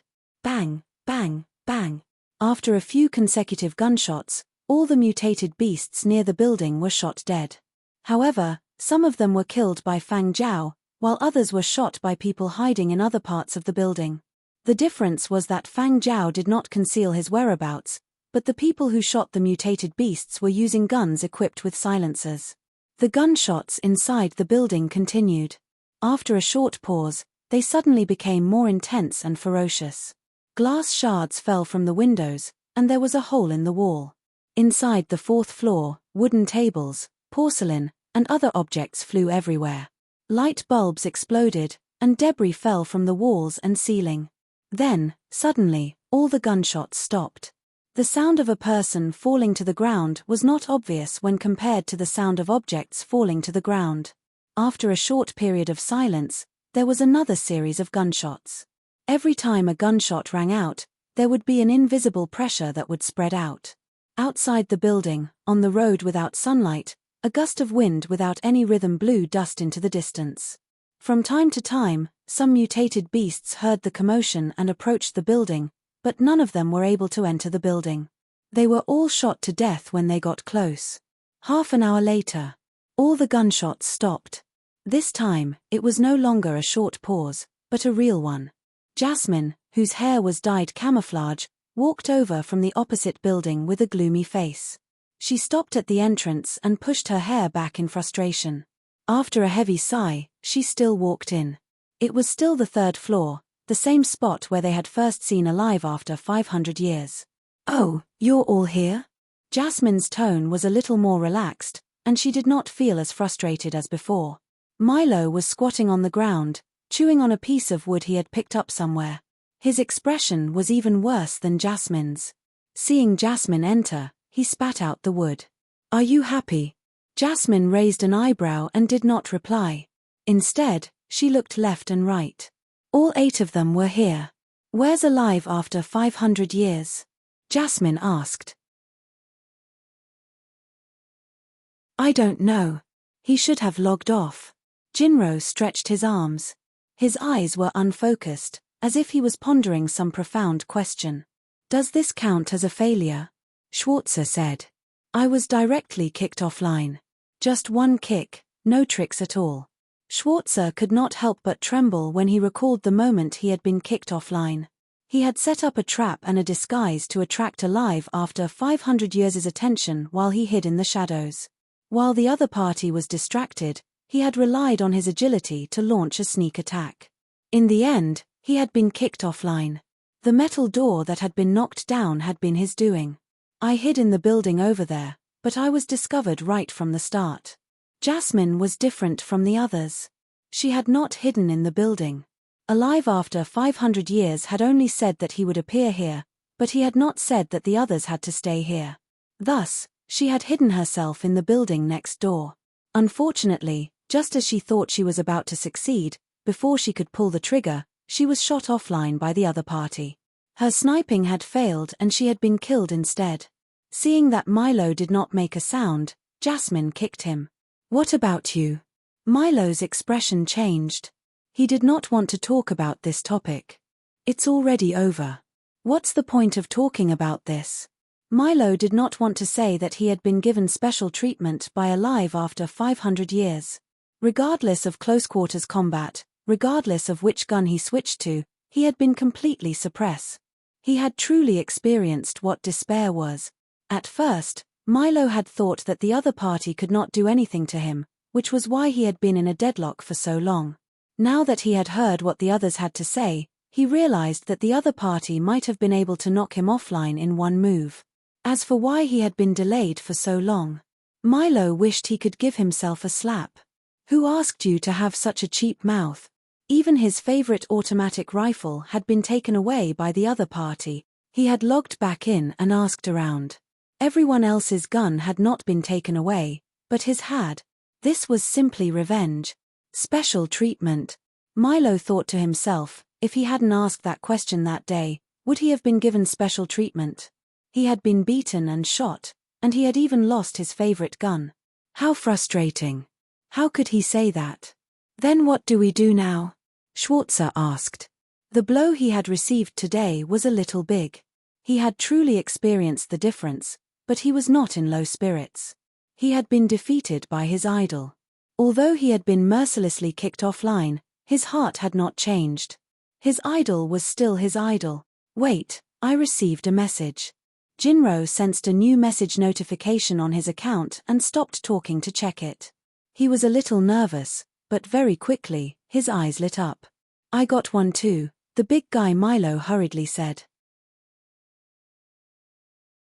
Beside him, Jasmine did not make a sound, but from the looks of it, she was also checking the message. "I got one too. Me too. Me too." Schwarzer watched as everyone started to check the message. Only he had not received a notification. "What message did you guys receive?" Schwarzer asked anxiously. "Report to the 50th floor of Silver Wing Tower tomorrow," the seven said in unison. The same message, but each with a different mood. Why didn't I get one?" Schwarzer's face was pale. He felt cold all over, as if his whole body was being dragged down. Of the 8, he was the only one who had not received a message. In other words, only he had been rejected. Schwarzer really wanted to join Alive after 500 years' team, not because of the team's prospects, but because of his idol-chasing mentality. Although Battle of the Century has only been released for a short time, the ID Alive after 500 years currently ranks first in Schwarzer's heart. Jinro opened his mouth to console this newcomer who had not yet officially stepped into the professional circle, when he heard the other party say, turns out I haven't removed my screen yet. Jinro. Ha ha ha ha, I got one too." Schwarzer instantly broke away from his negative mood and wanted nothing more than to run away in joy. "You want to sign with Silver Wing?" Jinro asked. "Of course." Schwarzer nodded without hesitation. "You guys aren't signing?" Milo stood up and patted the invisible dust off his body, his expression calm. "Kid, you have to think it over. Don't be in such a hurry. Be careful not to regret signing." Jasmine nodded in agreement, her face cold. "That's right, you have to think it over," Dorian from HWR Esports Club, who had regained his freedom, said. "But he said report at Silver Wing 50th floor tomorrow. Then after tomorrow, will he still accept people?" Schwarzer asked. There was silence. After a while, Milo pursed his lips and said, "If he doesn't want to accept, then so be it. After all, we are independent players. We don't even want to sign with a club, let alone an amateur entertainment company. Two amateurs also said, we are just amateurs. Whether we change careers or not, there is no rush. HWR's Dorian, there are many clubs that want to sign me. My current employer also wants to renew my contract. Yangju Ocean University's Jake, my dad has almost 20 invitations in his hands. Oh, then you guys continue to think about it. I will go offline to buy a ticket. Tomorrow, I will go to Qian City's Silver Wing to meet Alive after 500 years. Schwarzer could not wait to go offline. After a strange silence, the 7 of them went offline one after another. After going offline, those who lived outside of Qian City did the same thing. Check for tickets and air tickets.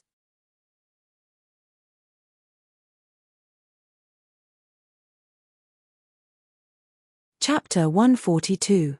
The next day. Fang Zhao had been called over by Fiery Bird's Yangju branch for a meeting. As a member of the evaluation team and consultant team, besides playing games and sending documents to Fiery Bird, he would be called over for a meeting every once in a while. Of course, he did not have to be there in person. An online conference was fine, but Fang Zhao was not there for that. Zachary, the engineer who had helped him install the 10th generation console, wanted to show him the latest operating data. Before heading over, Fang Zhao gave Wayne a call and told him to wait on the 50th floor. Actually, even if Fang Zhao had not mentioned it, Wayne would have headed over to the 50th floor. Yesterday, Fang Zhao had told him that there would definitely be results today. Wayne had not slept at all last night. He had thought too much and thought too much. Today, he was even more fatigued, and his eyes were bloodshot. After arriving at the company, he had only used the treatment equipment to relieve his fatigue and had not rested. Zhu Wen, did your manager say anything? Wayne wanted to know more information from Zhu Wen and the others. Yes, boss said there might be a newcomer today. Zhu Wen and the others were also curious. They did not know who the newcomer Fang Zhao had mentioned might be. Wayne asked a few more questions and realized that Zhu Wen and the others did not know much. He could only sit in the Virtual Projects Department's lounge and wait. Today, Fang Zhao did not let Zhuyu drive. Instead, he gave Zhuyu a mission. Besides telling them to report to the 50th floor of Silver Wing, Fang Zhao had also left a contact number for the 8 of them. It was Zhu유's work number, separate from his personal number. Usually, he would use this number for temporary missions. At 9 a.m., many companies had just started work and were busy. The first floor of the Silver Wing building was filled with people hurrying to and fro. Zhuyu answered a call and came down. He saw Schwarzer standing in front of the building, looking around curiously with a large travel bag on his back. Schwarzer? Yes, that's me. Schwarzer's eyes were filled with excitement. May I ask who you are? I was on the phone with you just now. Boss ordered me to bring you up. Zhuyu did not linger outside. There were many reporters loitering outside the entertainment company. It would not be good to stand there for too long. Do you need help with your bag? No, thanks. Schwarzer sized up Zhuyu. After entering the elevator, he asked, your boss is alive after 500 years. Zhuyu glanced at him. My boss is the manager of Silver Wing's Virtual Projects Department. I see. Schwarzer was a little disappointed, but he quickly asked excitedly, the Virtual Projects Department on the 50th floor? Silver Wing 50 Polar Lights Place? Is alive after 500 years also here? Sometimes. Will he come today? Yes, but he's busy, so he'll be a little late. Ha ha ha, it's good that you will come over. When Schwarzer followed Zhuyu into the Virtual Projects Department on the 50th floor, Wayne stared at them. Schwarzer. He remembered everyone on the name list that Wayne had given Fang Zhao. Schwarzer was still a university student. Wayne had originally wanted to sign him as a reserve talent, but Schwarzer's performance in university esports competitions had been too outstanding. Some clubs had been vying for him, and Wayne had been unable to compete with them. He didn't expect to see it here. This is the newcomer Fang Zhao mentioned. Hello, I am Silver Wing Gaming Department Manager Wayne. Wayne was so excited that his face turned red, and he felt as if his eyes were brimming with tears. After being anxious for so many days, he had finally found one, and it was a seedling with great potential. "Oh, hello." Schwarzer put down his bag and looked left and right, sizing up the legendary and mysterious 50th floor of Silver Wing. He had really come in and was sitting on the sofa on the 50th floor of Silver Wing. Just the thought of being able to see his idol made Schwarzer even more excited. He carefully observed the layout of every corner of the place. The Battle of the Century atmosphere was very strong, probably because of the virtual idol Polar Light's endorsement. There was also a picture of a curly-haired dog with a gold medal. To the side was a large display cabinet with models of items from the old era, such as bicycles, motorcycles, firearms, and the like. There was also a model of the virtual idol Polar Light and a memory card for the 100-year period of Divine Punishment series. That's the racing version of the T-Rex model that won against 2S and Boom back then? This material, and it's the limited edition model. Schwarzer sprang up from the sofa and rushed over. Zhu Wen and the others had come out to look at the newcomer. They had not paid much attention to university esports competitions this year, but when they chatted with their juniors, they had still heard of Schwarzer's name and knew that this kid really had some ability. "You can touch it if you like. It was taken directly from Fiery Bird's Yangju branch, but you have to be careful. Our boss will be angry if you damage it, and the consequences are very serious," Zhu Wen said. Wayne, who had a stomach full of questions, was completely ignored. Wayne had sent Schwarzer an invitation message before, but unfortunately, he had not received a reply. That message had probably been deleted and thrown into the trash. He was not stupid enough to take the initiative to bring it up. Now that the atmosphere was so good, how awkward would it be to bring it up? To him, it was also not something to be proud of. Besides, looking at Schwarzer's appearance, he did not seem to remember it at all, which proved that the message had been ignored long ago. Schwarzer, are you willing to sign with Silver Wing?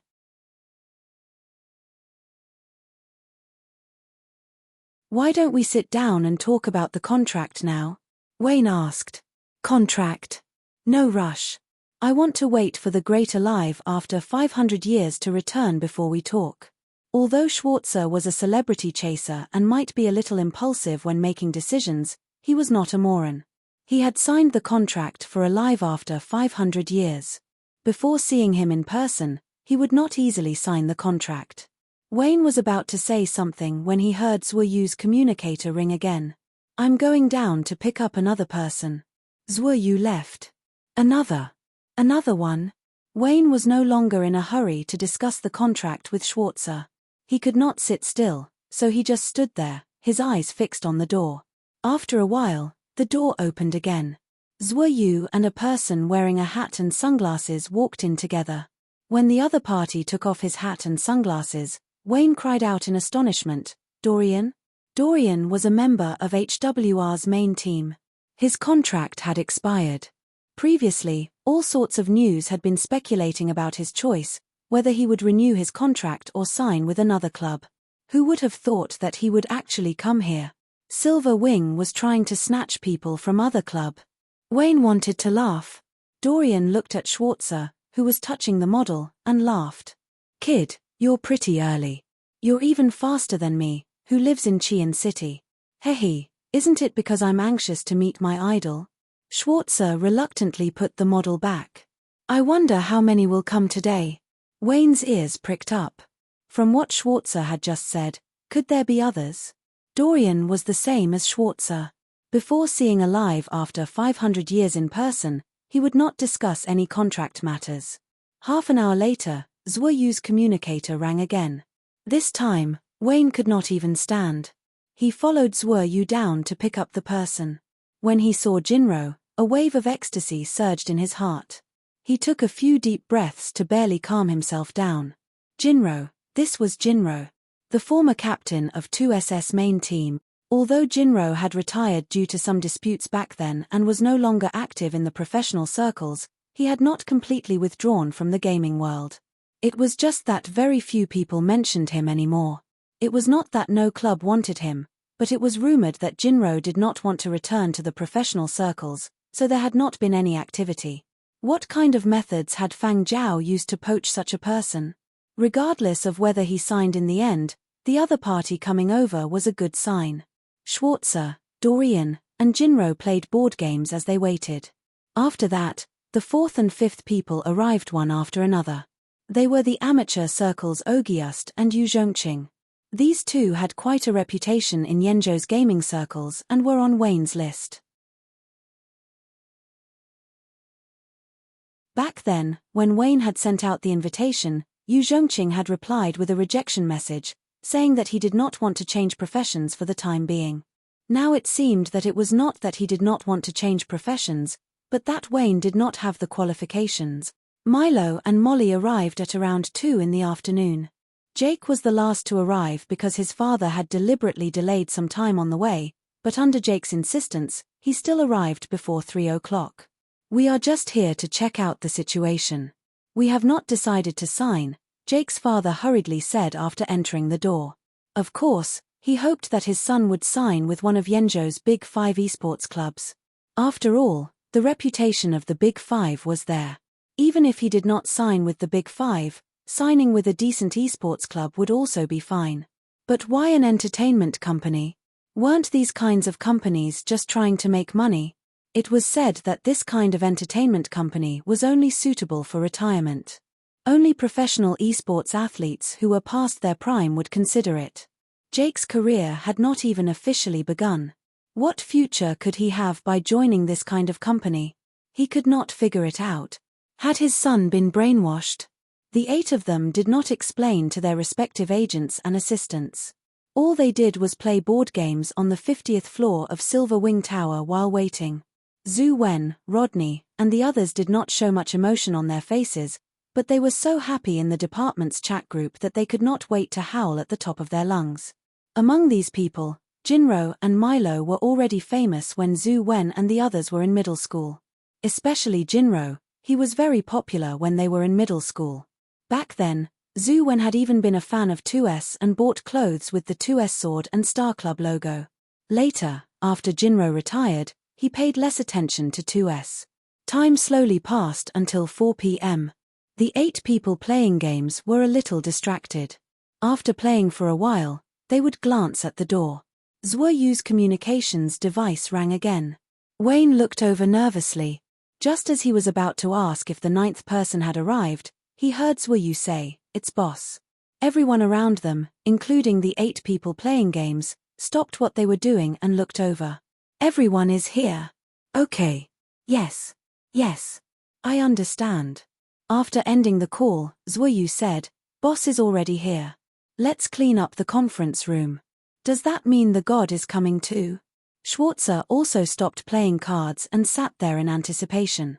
5 minutes later, the door of the virtual projects department on the 50th floor opened again. Fang Zhao strode in, scanned the people in the lounge, then said to Wayne, "Let's go to the conference room first." The 8 of them had done a preliminary investigation of the virtual projects department on the 50th floor and knew that Fang Zhao was the young composer cum department manager. When Fang Zhao entered, they looked behind him, but all they saw was a closed door. Schwarzer stared at the door and asked, "Where's the god?" "Alive after 500 years. Milo also asked. Fang Zhao looked at them. "I am." The 8 of them. Deathly silence. It was a short sentence, 3 words. They were not loud, but they reverberated in the minds of the 8 of them. Every word was like a roar of thunder, exploding their minds until their minds went blank. They stood there in a daze, as if they had been struck dumb. After half a minute, Jinro took a deep breath and broke the silence in the room. Are you serious? This joke is too cold. I can't laugh." Jake's face was wooden. He really could not imagine that an expert who dominated the global leaderboards and oppressed them like they were vegetables was actually the same age as him. "Who did you say you were?" Schwarzer pointed a trembling finger at Fang Zhao, his face full of shock. Jasmine, who had been expressionless all along, also looked as if she had seen a ghost. Her eyes were about to split open. "Impossible. I don't believe it." Milo stood up. His gaze was like a scanner as he scanned Fang Zhao from head to toe. He could not find any trace of an expert. Compared to the game, the current Fang Zhao was more like a youngster engaged in artwork, a far cry from the image he had in mind. Fang Zhao met the questioning gazes of the 8 of them and nodded. He did not get angry. No problem. Just another round of beating will do. Milo. He suddenly had the urge to give himself another slap. Fang Zhao looked at Zhu Wen. Use the game consoles. No problem. After Zhu Wen asked the others, he eagerly went over to open the gaming room and tidied up the things inside. It was all the junk they had left behind after gaming. In the gaming room, besides Zhu Wen's and the others' consoles, there were also the consoles of the 5 people from the gaming department. These had been moved over a few days ago and were enough for 9 people to use. When they walked into the gaming room and saw the consoles, the 8 of them felt a sense of apprehension, but this feeling did not suppress the doubts in their hearts. Thus, they still chose to find out in the game, whether it was real or fake. They would know once they went in and tried it out. 5 minutes later, Wayne and the others waiting outside had not even finished their cups of tea when the door to the gaming room opened. Fang Zhao was the first to walk out. He did not look much different from when he had entered. After him, the others gradually walked out, but Schwarzer was sweating profusely. Jake's face was pale. Milo looked as if his worldview had been shattered. Even the usually calm Jinro looked absent-minded. The 8 of them all had different expressions, but they could all be summed up in one word: a huge blow. 2 hours later.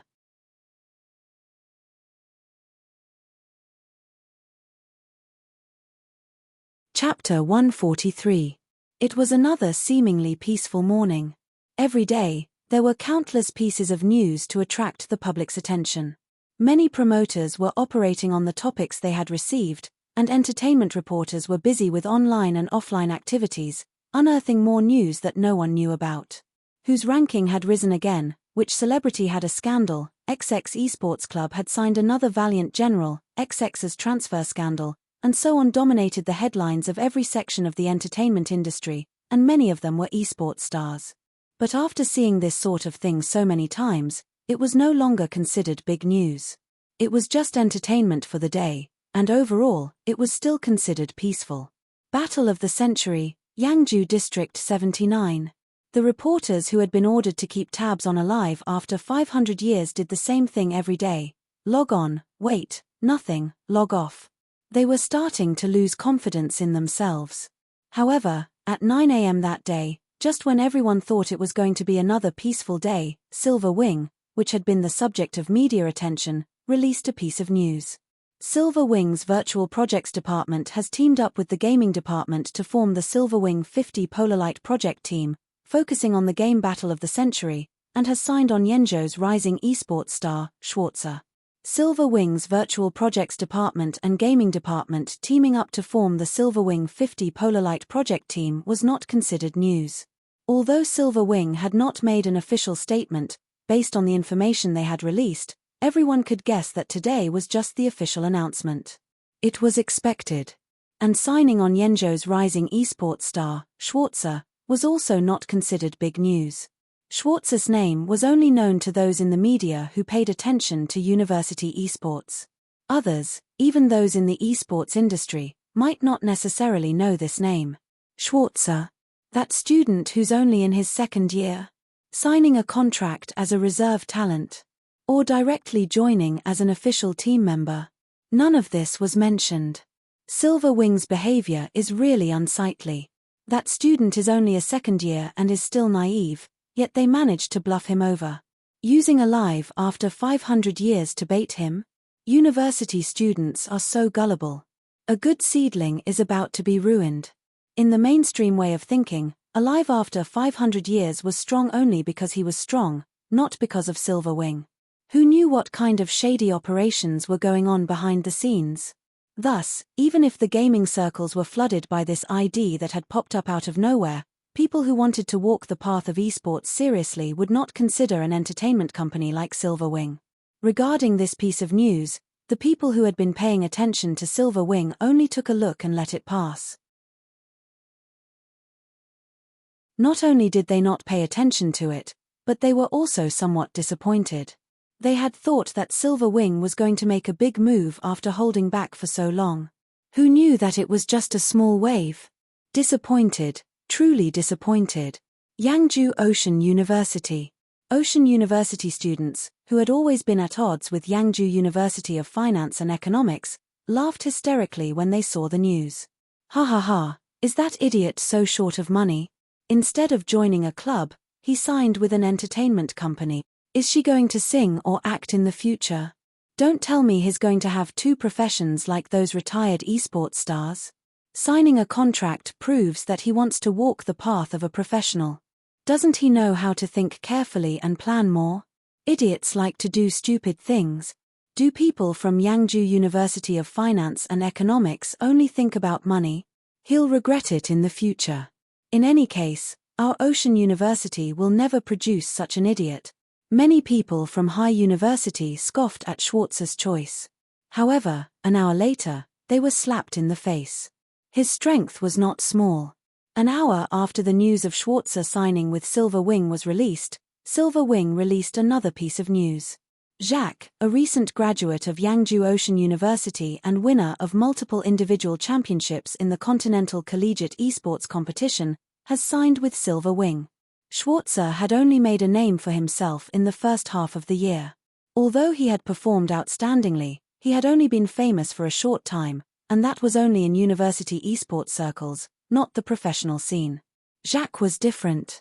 Although he had not officially entered the professional scene, he had made a name for himself a few years ago and had won many awards during his university days. His reputation was greater than Schwartz's, and Yenzhou's top esports clubs had taken notice of him. Compared to the previous piece of news, this piece of news attracted even more attention. Yet another duped one. That's why they say that university students are naive. Fresh graduates are the same. 2 years in society, no, 1 year is enough. When the time comes, they will surely regret it. In the industry, the news was just a bit of entertainment, lamenting the 2 rookies that were about to be scourged at Silver Wing. But at Ocean University, it was like a tsunami. What the hell? Fuck. Am I seeing things? What's going on? Why did Joshin sign with Silver Wing? Fake news. I don't care, this must be fake news. Someone from the school's rumor refuting association, come out and refute this. Although Jacques did not have much of a reputation in the professional esports circles and could not compare to those who had already made a name for themselves, in the university circles, especially in Ocean University's esports circles, he was practically a godlike figure. Practically everyone believed that as long as Jacques entered the professional scene, he would definitely soar to the skies. The prerequisite was that he entered a professional esports club and not an entertainment company. Yesterday, on the school forums, there had been people discussing which esports club Jacques would eventually sign with. After all, the game had been out for almost a month. Generally, all transfers and contracts would be completed within this month. Who would have thought that today would be a head-on blow? This was not a small one. Could it be that Joshin has some unspeakable difficulties? Were you forced to do this? I heard that these large entertainment companies that dabble in everything will use some shady method. On social media, Ocean University students formed a group to denounce Silver Wing officials, wanting to know what kind of underhanded methods they had used to force Jacques to sign. There were also people who went to Jacques' homepage to inquire, but whether it was Jacques or Silver Wing officials, neither Jacques nor Silver Wing officials uttered a peep. Qian Cheng, the chief editor of the popular media magazine Prairie Fire, had a grave expression as he instructed his subordinates, keep an eye on them. I have a feeling that Silver Wing is going to make a big move today. Another hour after Jacques' news, Silver Wing released another piece of news. God of the amateur esports circles, Ogiust, has signed with Silver Wing.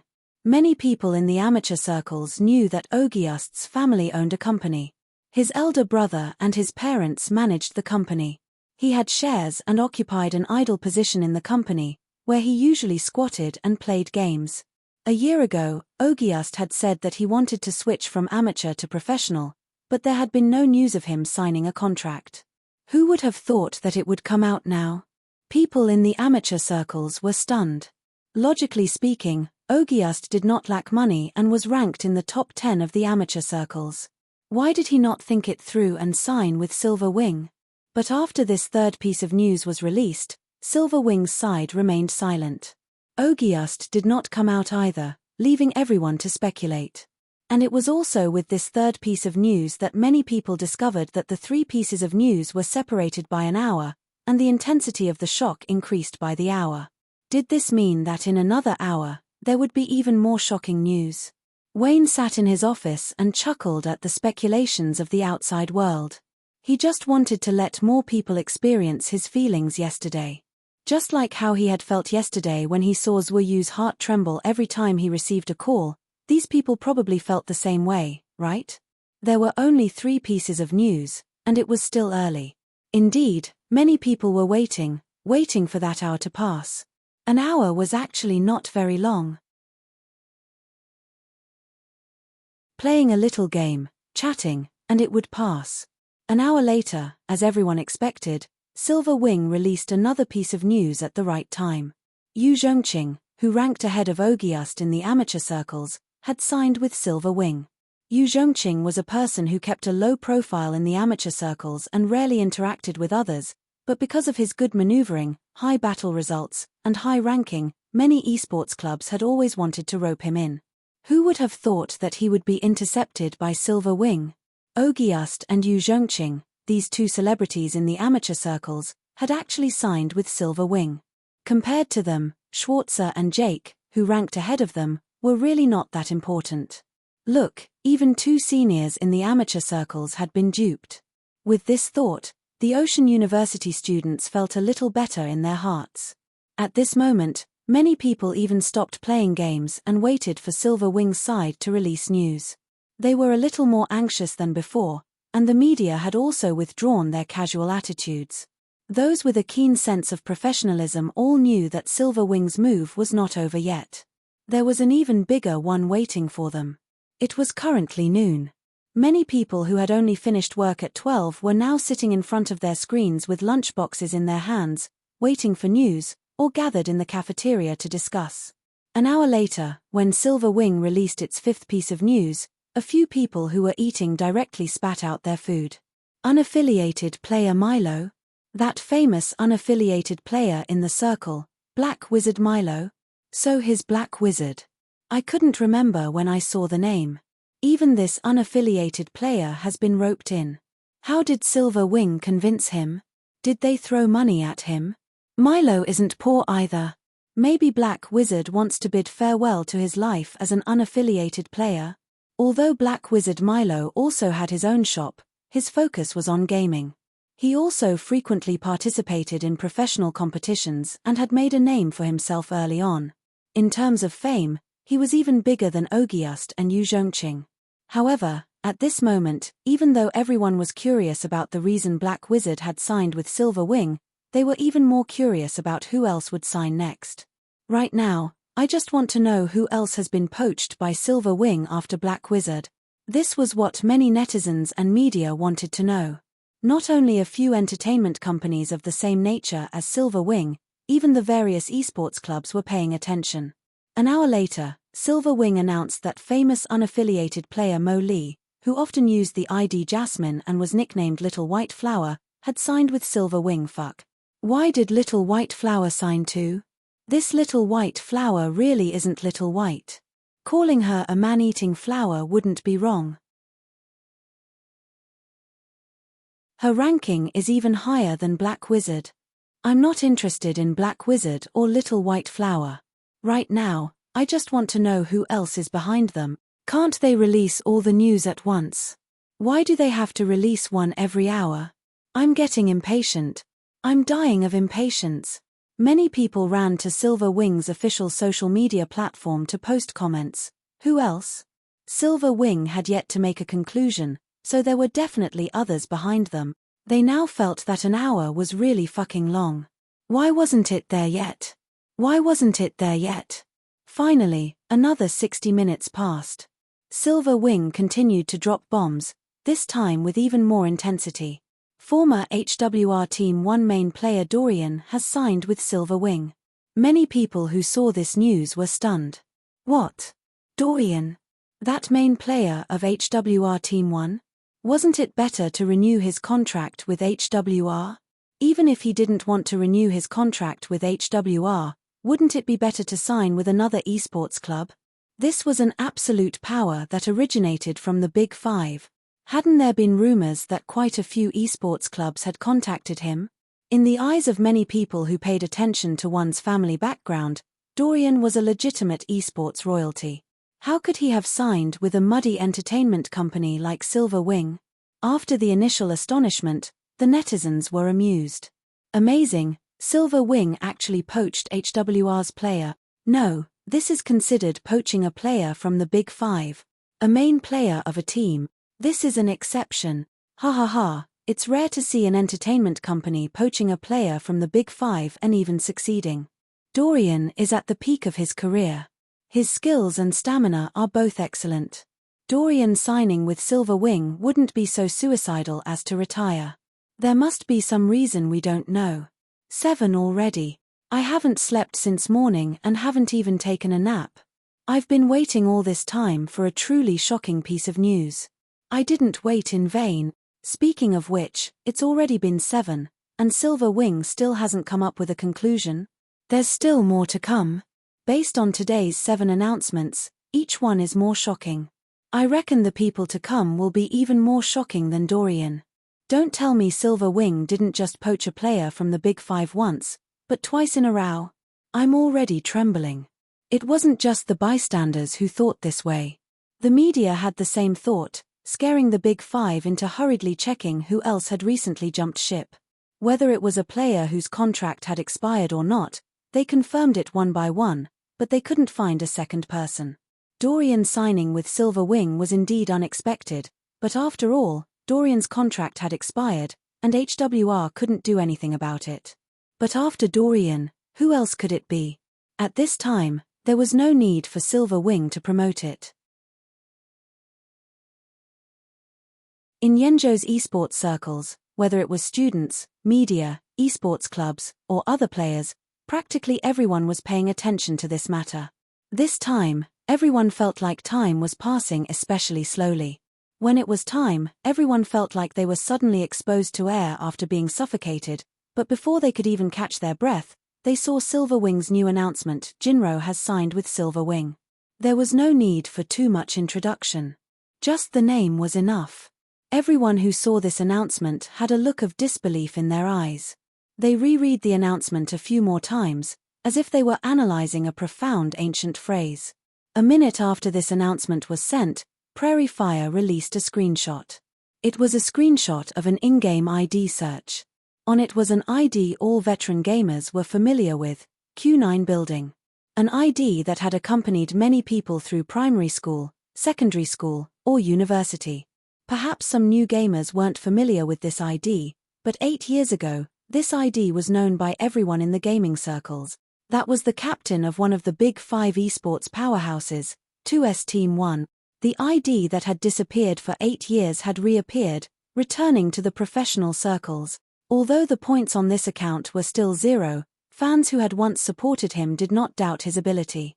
They believed that in the near future, this ID would once again rush to the top of the leaderboards. Inside the 2S esports club, the atmosphere was rather strange. Among the current active 2S players, there were quite a number of people from the same period as Jinro and had worked under him before. It was just that some of them were still in Team 1, while others had already dropped to Team 2, Team 3, or had jumped ship. Others did not know Jinro's current ability, but they had found out through other channels. These 8 years, to Jinro, had actually been a period of settling down. He had gotten rid of the impetuousness of the past, had matured, and was harder to deal with. Back then, Jinro's agreement with 2S was that he would not sign with any professional esports club for 10 years. However, entertainment companies other than professional esports clubs did not count. 2S had never looked up to those entertainment companies. It had even hoped that Jinro would sign with those entertainment companies to waste his talent. That way, he might even go downhill. But Silver Wing was different. It was a Silver Wing that had created the #1 player on the global leaderboard. No one knew what kind of path it would take next. Since there was a live after 500 years, would there be a second, a third, or even more? In the eyes of the various esports clubs, Silver Wing was like a monster that had revealed its malevolent face. They had no choice but to guard against it. It would not be a serious injury, but it would definitely be a scare. After these 8 pieces of news, Silver Wing finally released a concluding statement. It meant that it was very happy to work with these 8 and that they would not regret signing with Silver Wing. Seeing the concluding statement, many esports clubs and entertainment companies heaved a sigh of relief. However, while the spectators and the media were relieved, they also felt a little regretful. Of course, they were looking forward to even more explosive news, but they had seen enough excitement for today. Some commentators wrote an evaluation of the news released by Silver Wing today. Silver Wing is extremely likely to become Yenjo's number 6 esports. Number 6 in Yenjo's esports world. Although it was only number 6, this was definitely not meant to be belittling. An entertainment company that had previously focused on video and music, a company that had only followed the trend in the gaming industry to make money, was actually being evaluated as being able to squeeze out other professional esports clubs and become the number 6 behind Yenjo's Big 5. In the entire entertainment industry, this was an extremely high evaluation. Big ambition. These 4 words were the summary of the 8 announcements released by Silver Wing by critics within the industry. The internet was also abuzz. 8 consecutive explosions. Silver Wing wants to ascend to the heavens. Fishing for 1 can be said to be swindling. Fishing for 2 can also be said to be skillful at swindling. But 3, 4, 5, 8. Among these 8, there are even veterans in the industry, and they are the cream of the crop. Are these people that easy to swindle? 1 brain spasm, 2 brain spasms, 8 brain spasms? Don't believe it. This time, nobody said anything about Silver Wing using the ID alive after 500 years to bait. As expected, Silver Wing's previous low profile was to prepare for a big move. As for the upcoming official press conference, before Silver Wing had even sent out invitations, the media had already taken the initiative to send out their applications to attend the press conference. Even if some large and popular media outlets did not send out their applications, Silver Wing would still invite them. But what if? What if they were not invited or were carelessly left out? Sending out an application and getting a reply would put them at ease.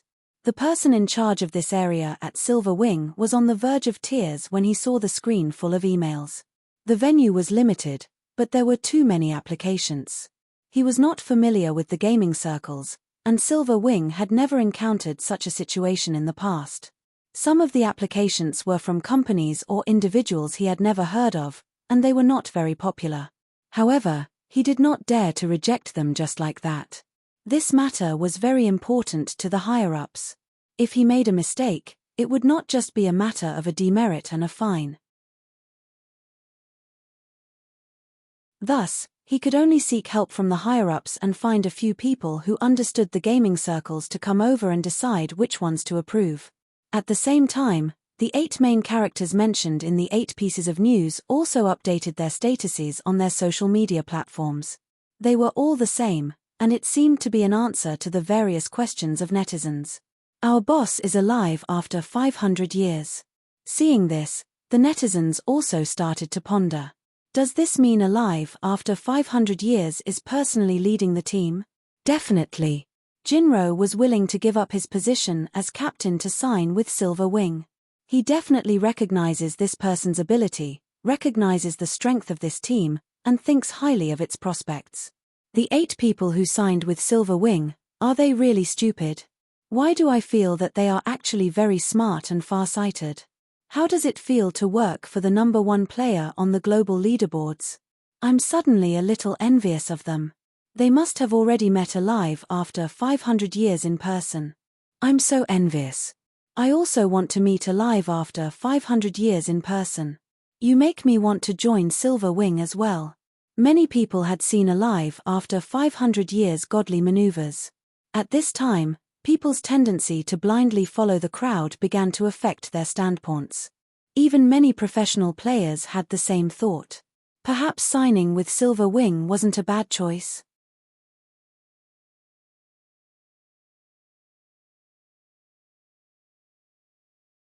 Chapter 144. Since they had signed with Silver Wing, they could not casually post their statuses on social media. However, these 8 statuses were permitted. Silver Wing did not immediately announce the identity of Alive after 500 years. According to the people in charge of publicity and operations, the media would only continue to pay attention if they kept them in suspense. Thus, Silver Wing decided to only release news of these 8 signing contracts. As for the biggest boss-level ID, they would keep it a secret for now. But they did not intend to completely hide it. Look, these 8 statuses were telling the public the truth. It was just that no one would think in that direction.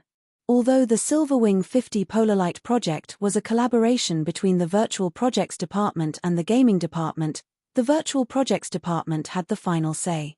The main decision-maker was the Virtual Projects Department. The Gaming Department only played a supporting role. After all, the team still had to be led by Fang Zhao. The Silverwing 50 Polarlight esports project was the same as the Polarlight project team. Both belonged to the Virtual Projects Department. The boss mentioned in the statuses of the 8 was actually referring to the head of the Virtual Projects Department, who held absolute decision-making power. That was Alive after 500 years. This way, even if someone asked why Silver Wing kept it a secret, Silver Wing could reply, "It's not that we didn't tell you. We actually told you a long time ago. It's just that you didn't understand." According to common sense, no one would think in that direction. For example, in the management of esports clubs, managers were managers, esports players were esports players, and the captain of the main team was also an esports player. They were not managers of the company or the project team. Thus, when the public saw the statuses of the 8, they would only think that Alive after 500 years was the boss of the team and the captain. Even if people guessed the truth, they would just be joking and not take it seriously. The press conference was held at the Silver Wing Tower. Fang Zhao was dressed in the uniform of a company manager. His youthful face was free of the sinister scars he had in the game. He had vented all the anger he had suppressed in his heart for a long time. His oppressive aura had vanished, and he looked much gentler and more refined. When the 8 people backstage saw Fang Zhao, the corners of their mouths twitched in unison. The burly Milo said in a low voice, "Beast in human clothing, don't talk nonsense." "That's not how you use that word," Jinro said. However, he understood what Milo wanted to express. Milo wanted to say that Fang Zhao was like a ferocious beast in human skin. He also agreed with Milo's opinion. Fang Zhao was too different in real life and in the game. It was no wonder they had all doubted him. Even if they disregarded the age factor, such a contrast would make anyone doubt and find it hard to believe. "There are so many people here," Schwarzer said nervously. He had just poked his head out to take a look, but he quickly retracted it. Of the 8 present, apart from Schwarzer, the others were already used to this sort of situation. They weren't as nervous as Schwarzer, and could still be considered calm. Jinro's mood was rather complicated. He had left the pro scene 8 years ago. During those 8 years, he had kept a low profile. He didn't even use his usual ID, always using a temporary account or a smurf. In those 8 years, he hadn't encountered such a situation where everyone was paying attention to him. Now that he was in such a situation again, he couldn't help but think back to things that had happened a long time ago. "Get ready, it's time to go on stage," a staff member reminded them. Inside the venue, media from various places were gathered, observing the words and actions of everyone on stage, thinking about how to get the scoop. Beside Prairie Fire's editor-in-chief, Chen Cheng, sat a middle-aged man with thick eyebrows and big eyes. He looked rather decent, but there were plenty of entertainment reporters who looked more decent than him. There was nothing special about this person's appearance. A few glances at him would not leave a deep impression. After the press conference had started, Chen Cheng would whisper a few words to him from time to time. If it was inconvenient to speak, they would just exchange messages. This person wasn't from Prairie Fire, but today, Chen Cheng had brought him in as a Prairie Fire employee. This person had a disguise on his face, so it wasn't his original appearance. He was Wang Tai, the famous Yenzhou's strongest paparazzi. No one knew what he really looked like, But everyone in the industry knew that there was no news he couldn't dig up, only news you couldn't afford. It was said that his sense of smell didn't lose out to that of the cemetery of martyrs' guards. This time, Chen Cheng had spent a large sum to invite this person over to help find alive after 500 years. Chen Cheng leaned over and asked in a low voice, "Did you find anything?" Wang Tai stared at the person speaking on stage and pointed. "What's the background of this person?" "Virtual Projects Department Manager Fang Zhao." "How much do you know about this person?" "You mean Fang Zhao? This kid is very capable." Silver Wing's Virtual Projects Department came to life under his leadership. What's most surprising is that he's a composer and has some reputation in the composer world. He specializes in symphonic structures and has published a book with great master Xue Jing. It sold well and he's done a global lecture tour. "Why, is there a problem with him?" Chen Cheng asked in astonishment. Wang Tai shook his head. "A composer? An artist? No wonder." Fang Zhao gave him a strange feeling, but when he remembered that the other party was a composer, Wang Tai felt at ease. Those who dabbled in the arts were different from ordinary people, so it wasn't strange to feel a little strange. Seeing Wang Tai shake his head, Chen Cheng sighed. He knew it. How could Fang Zhao be alive after 500 years? After Fang Zhao finished his lines, he retreated backstage. Jinro and the rest of the 8 took their seats on stage. Chen Cheng retracted his gaze from the stage and asked unwillingly, "Up until now, not a single person on stage has been suspected." Wang Tai frowned, his eyes still fixed on the people on stage who were being questioned by the reporters. This included the 8 new Silver Wing leads, as well as Silver Wing's managers and staff. He didn't let a single one of them escape. Every time Wang Tai looked at the stage, he had a very strange feeling. It was as if he could reach out and touch the truth, but there was a layer of fog in front of him and he couldn't see clearly. This kind of contradictory feeling was very rare. Something was strange. There was definitely something strange going on here. But where exactly had he overlooked something? Seeing Wang Tai's brows furrowed, Chen Cheng knew that Wang Tai had encountered a difficult problem. Seeing that Wang Tai didn't reply, he didn't pursue the matter. He just paid attention to Wang Tai's reaction and observed the minute changes in his expression. On stage, Schwarzer usually looked very lively, but when he was actually on stage and being stared at by hundreds of reporters, he felt uneasy all over. Luckily, he had been given fewer words, and he didn't have to answer questions. With Jinro and Dorian, these 2 veterans, around, the others had it much easier. Besides, among the 8 people today, the reporters' focus was on Jinro and Dorian, the 2 from the Big 5 of esports. The others' tasks were much easier. Schwarzer, who had the least weight among the 8, was only responsible for smiling. The reporters also asked many more pointed questions, but they were all deflected by the veteran Jinro. And when one reporter directly asked, "Who exactly is alive after 500 years? Is he here?" This time, Jinro didn't answer directly. Instead, like the other 7, he turned to the reporter who had asked the question and flashed a complicated and meaningful smile.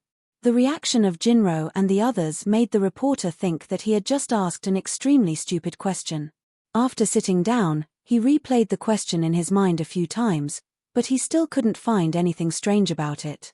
Could it be that the question was too direct? "Did I say something wrong?" The reporter asked his colleague. "You didn't say anything wrong, right?" The colleague wasn't sure either, because the reactions of Jinro and the others were really puzzling. This question was answered by Wayne. His reply was very simple.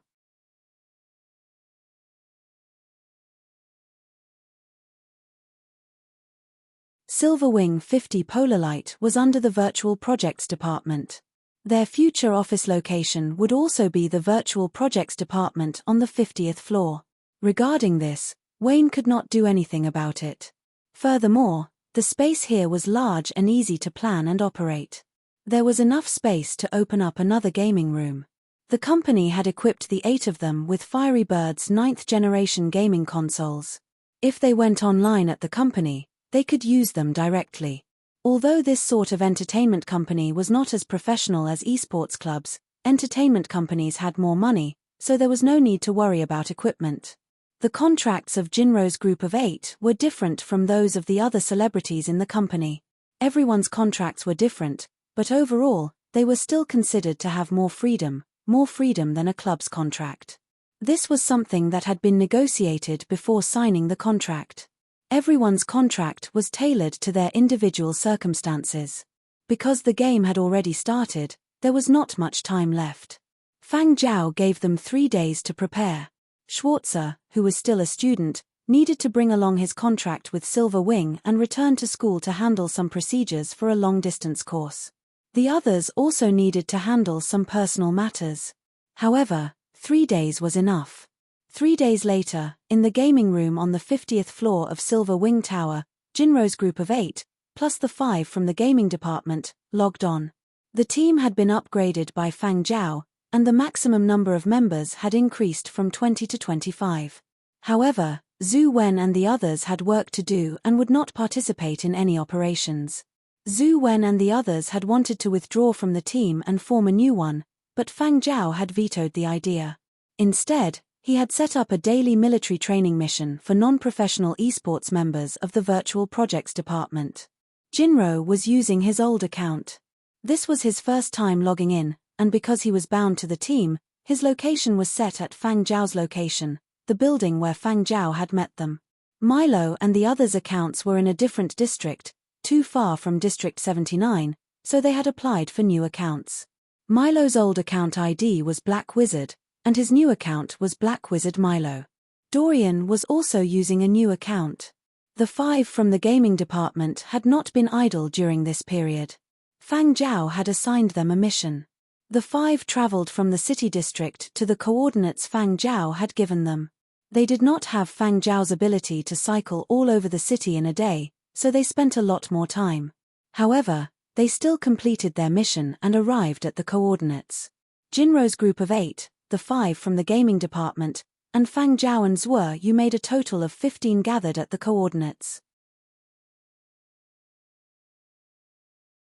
After logging in, Schwarzer looked at the 0 points on his new account and asked Fang Zhao, "Boss, what is our mission today?" Fang Zhao looked at the road leading to the city district in front of the building and said, "Let's sweep this road first." "All right."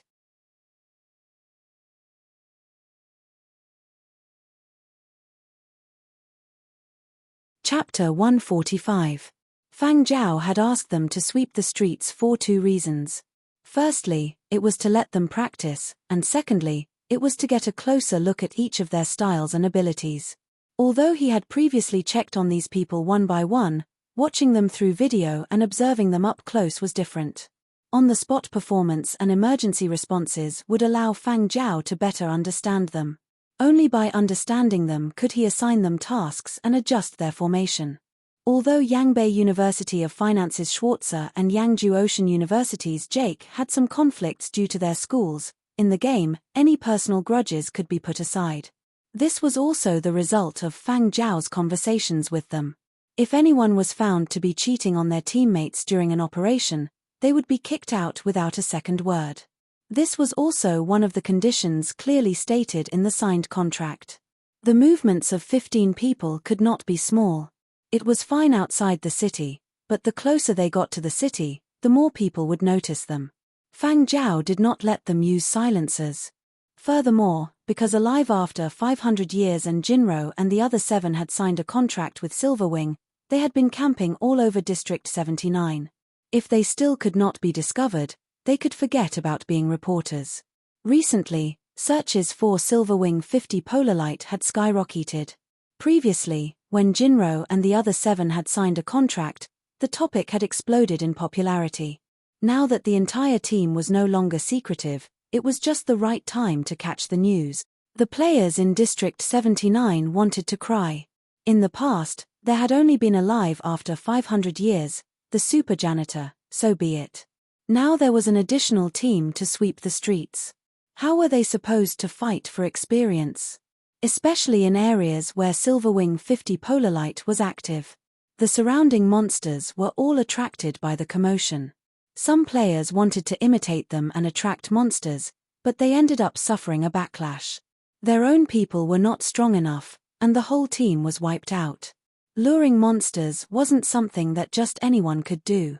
Therefore, the players in District 79 were wondering if they should relocate and fight in one of the surrounding districts. Either District 78 or District 80 was fine. Almost all the districts where the big esports clubs were located were in such a situation. Of course, those who wanted to follow the Silverwing 50 Polarlight team and take advantage of the situation could also do so. Therefore, recently, the forums of District 79 often saw similar posts. The number of monsters in the city is limited. Is anyone fighting in District 78? Group migration. District 79 has changed. It's going to become Silverwing 50 Polarlights District 79. Sad. Silverwing 50 Polarlight was the abbreviation that players gave to Silverwing 50 Polarlight. The number of monsters in this city is too low. It doesn't seem like they've increased much recently. Could it be that they've been wiped out by Silverlight and the number of monsters can't keep up? The system hasn't issued any big quests yet. Do I have to find them myself? I heard that there are more monsters outside of the city, so we don't have to go too far. We'll head out in the morning, and we'll be able to go back to the city at night to find a safe place to log off. Those who want to leave the city together, please report your numbers. However, unlike the complicated feelings of the players, the reporters of District 79 had gone completely crazy. In order to fight for news, they wouldn't be able to show their dedication if they didn't die hundreds of times a day. It was just that with their crappy skills, they would be killed the moment they stepped out. Due to the life limit, if they lost their lives, they could only wait until the next day to log in. They could only take turns with each person, taking turns every day. Signing up for one, changing accounts, signing up for another, changing accounts again. In any case, their goal was to catch news and not to sweep up the leaderboards. In the past, they had envied their peers in the regions with big esports clubs. Many of them were from gaming studios, so they were assigned to different regions and had their own missions. Those who were experienced or had good results would be assigned to better regions, while others would be assigned randomly. Back then, when they had logged in, they had discovered that they had been assigned to a region that did not even have a small or medium-sized esports club. They had been prepared to change regions or wait to die, but unexpectedly, alive after 500 years had appeared out of nowhere and brought them back to life. Now, with the high-profile appearance of Silverwing 50 Polarlight, the popularity of District 79 had once again exploded. Even if it could not catch up to the 5 big esports clubs, based on the search results online, it had already surpassed some medium-sized esports clubs. There were even some retired esports players who were hired by the news media with high salaries to become reporters or bodyguards for the reporters in the game. This was a virtual industry. Even though people often criticized it, it was still very active. In the past, an account in District 79 cost 200 or 500. Now, they dared to directly raise the price by 5 times or even 10 times. Needless to say, the price of equipment was soaring, especially a few big peddler gaming studios. They directly joined forces to monopolize the market for District 79 accounts, raising the price.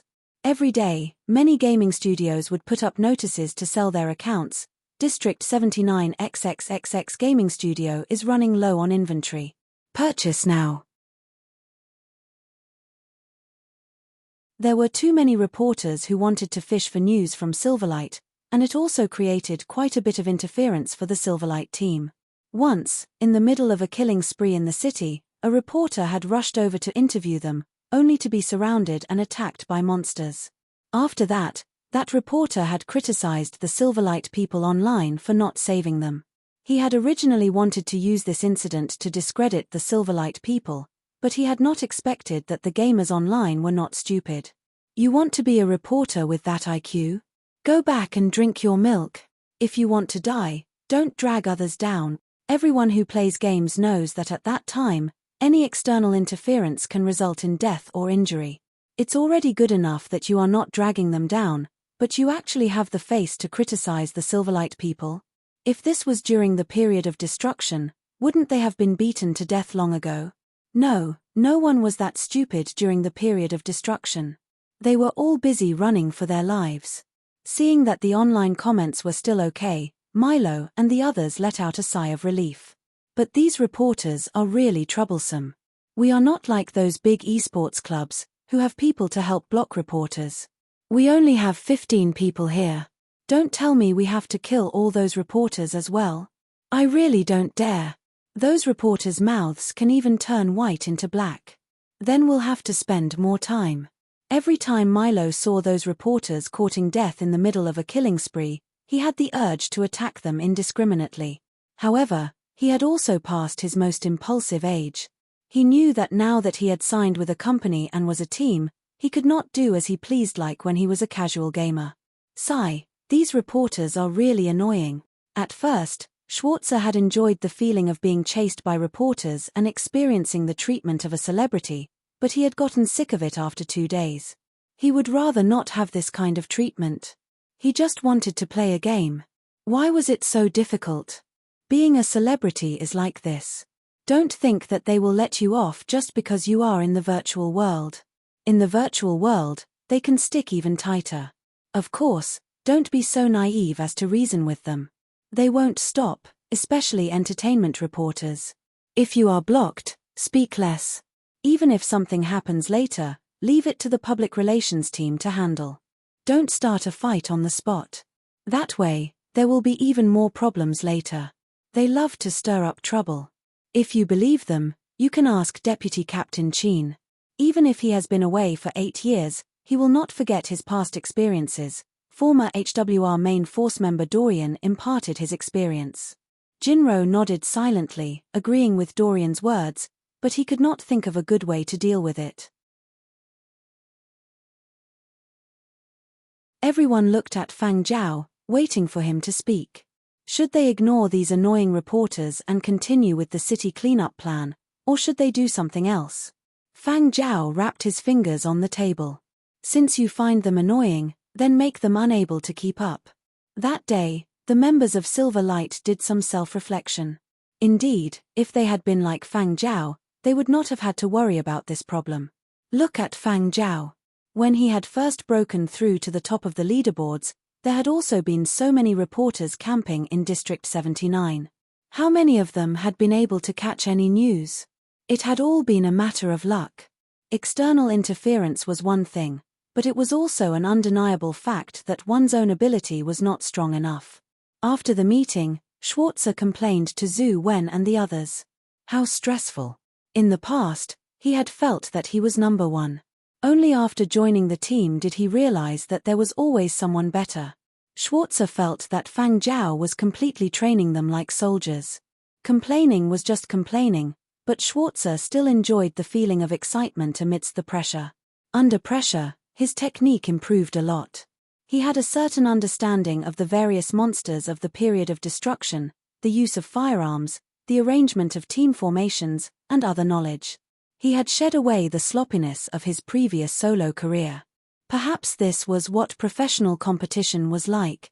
What gave Schwarzer the most pressure was not the interference from the group of reporters, nor was it the disparity between him and his other teammates. The one who gave him the most pressure was Fang Zhao.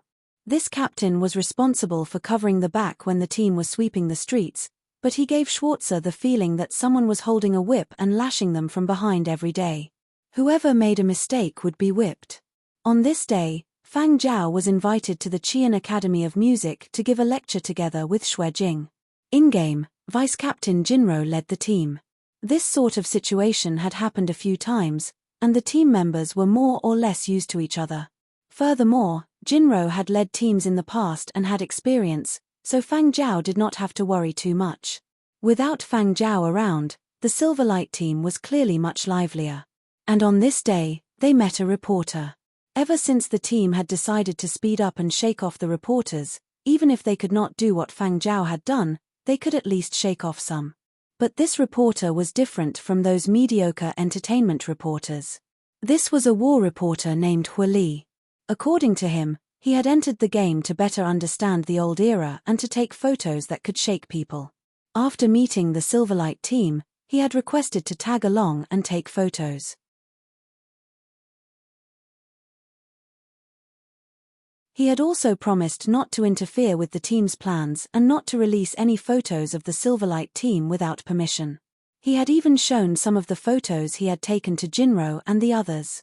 Indeed, he was different from those entertainment reporters. The angles he took could shake people's nerves, and his photography skills were very professional. Most of the photos he took were of cities under disaster. Furthermore, his skills were not bad. Just as he had said, he had not caused any trouble for the team. He had just followed the team and taken photos along the way. He had even generously shown the photos to Jinro and the others. After clearing a wave of monsters, the team had shaken off the other reporters. When they found a place to rest, Li told them about his experiences on the battlefield. And among the team, other than Fang Zhao, Schwarzer was the only one who had not yet completed his military service, so he was even more curious about these matters. When Li spoke, it was a little like a rather experienced teacher lecturing a student. It made people feel a little reverence, but it also felt like a casual discussion between classmates. It didn't make people feel estranged. You know, there are some things that I can't say because of confidentiality rules. I can only be a little vague, Li said. Schwarzer nodded his head vigorously. I understand. Li raised his head and gazed at the hazy sky of the period of destruction. His tone was a little melancholy. In places that you guys can't see, there are still many battles. There are battles outside the stars, and there are battles inside the stars. Hey, there are battles inside the stars? Schwarzer asked curiously. He often went online, but he had never seen such news. The others pricked up their ears. Li smiled faintly. As a reporter, you must have the courage to expose the truth. As for us war correspondents, we are half reporters and half soldiers. In every war, we stake our lives on the line. Work comes first, and life comes second. If you want to write a report with a strong sense of the scene, you must go deep into the battlefield and not be a burden. You must have the necessary physical fitness and professionalism. When people talk about war correspondents, they use words like courageous sacrifice, fearless of hardships, and the like to describe it. But these words are too monotonous. Outer space is not a game. If it's gone, it's gone. Li reminisced. Let's not talk about the battles inside the stars. I've been to many battlefields outside the stars. Once, I went with a team to a battlefield. Because of the weather, we encountered difficulties in our operations. Under the influence of bad weather, our communications malfunctioned, and we couldn't find our bearings. The situation spiraled out of control, and when we encountered danger, we could only engage in close combat. That kind of unity under despair is perhaps similar to the people of the period of destruction. That kind of memory is soul-stirring, but also full of pain and sorrow. It's impossible to understand without truly experiencing it. Li didn't just talk about the battles inside the stars. He also showed them the photos he had taken after entering the game. The photos were very moving. If Li hadn't said that they were all taken in-game, they would have thought that these were photos left behind from the old era. They had passed the same building many times, but the visual feeling they got from the photos was completely different. This was what a master photographer was like. Li talked about the battles and how he had followed the troops into the battlefield. Many things were blurred because of confidentiality regulations, but that didn't stop him from explaining things clearly. Whether it was the life of the troops, the battlefield's geographical environment, the weather, or some battle strategies that had been deliberately blurred because of confidentiality regulations, none of it seemed like he was making it up. Some seemingly trivial details were able to show the veracity of what he was saying. Jinro and Milo looked at each other.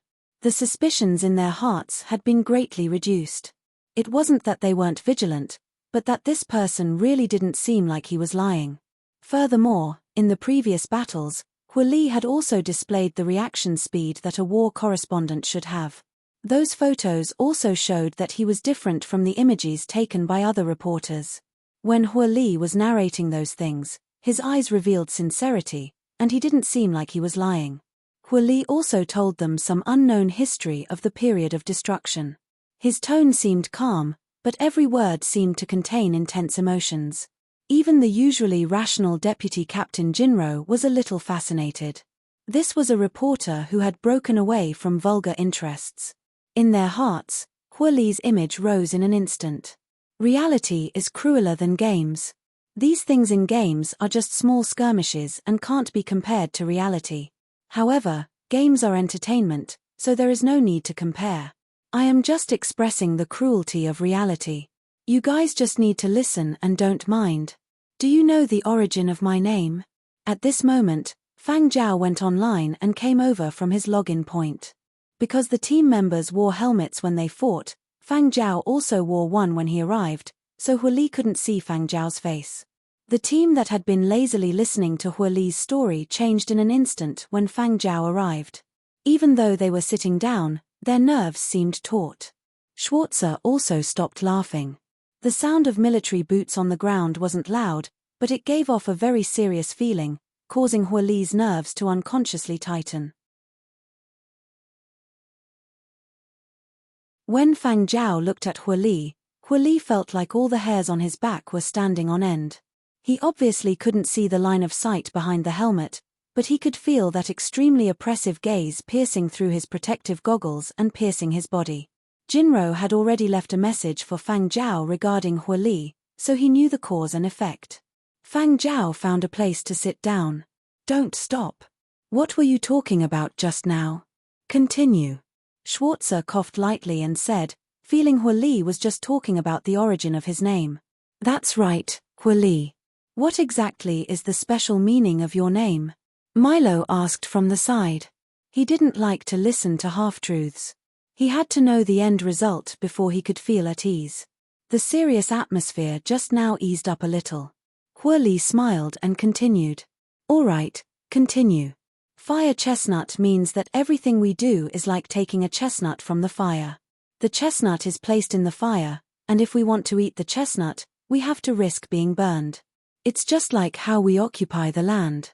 Every time we take a chestnut, we will leave a scar. However, this is our choice. Schwarzer and the others looked at Huoli with admiration in their eyes. Only Fang Zhao did not have any reaction. Isn't that so? Being a war reporter is really tough. A true hero. Isn't that right, boss? Schwarzer looked at Fang Zhao, waiting for him to say a few words. However, Fang Zhao did not directly answer Schwarzer's question. Instead, he said, in the old era, there was a phrase called retrieving chestnuts from a fire. There was also a story about a monkey tricking a cat into retrieving a cooked chestnut from a fire. The cat did it and retrieved the chestnut from the fire, but the fur on its feet was burned off. In the end, the chestnut was eaten by the monkey. The cat was tricked and paid the price, but it did not get any benefits. Actually, I feel that the name Huoli is more like a reminder not to be used by others and to be the one benefiting. Isn't that right, the future king of war reporters and the current king of Yenzhou's paparazzi, Mr. Wang Tai? Dead silence. Wang Tai Huoli. Damn right. But how am I supposed to continue this? The gazes of Schwarzer and the others became as sharp as knives. Not only were they on guard, they were also aggressive. Wang Tai was a name they had heard a lot about in private recently. During department meetings, Wayne had told them about the history of this paparazzi king. He had heard that this guy had stalked some big star and ended up bringing down a high-ranking official. Of course, he had not escaped unscathed and had been sentenced to prison. Because of this guy's glorious history, he had been locked up in an extraterrestrial prison. He was not even on his home planet, and he was not even allowed access to internet information. Originally, they had thought that they would not see this guy for at least 3 to 5 years. Who would have thought that he would actually be released so soon? It was said that he had performed meritorious deeds outside and had his sentence reduced. Practically the moment they received the news, Silver Wing stars with A-grade contracts and above were all on high alert, afraid of being targeted by this mad dog. Especially their newly established gaming team, they all had to be on guard against this guy. Who would have thought that he would actually chase him into the game? So all that had been said before was all made up. Acting so well, this was all an act. Why would he still be a reporter? He might as well just become a best actor. The unperturbed smile on Wang Tai's face finally became forced. The atmosphere seemed to freeze in an instant. The good atmosphere that they had painstakingly created took a 180-degree turn.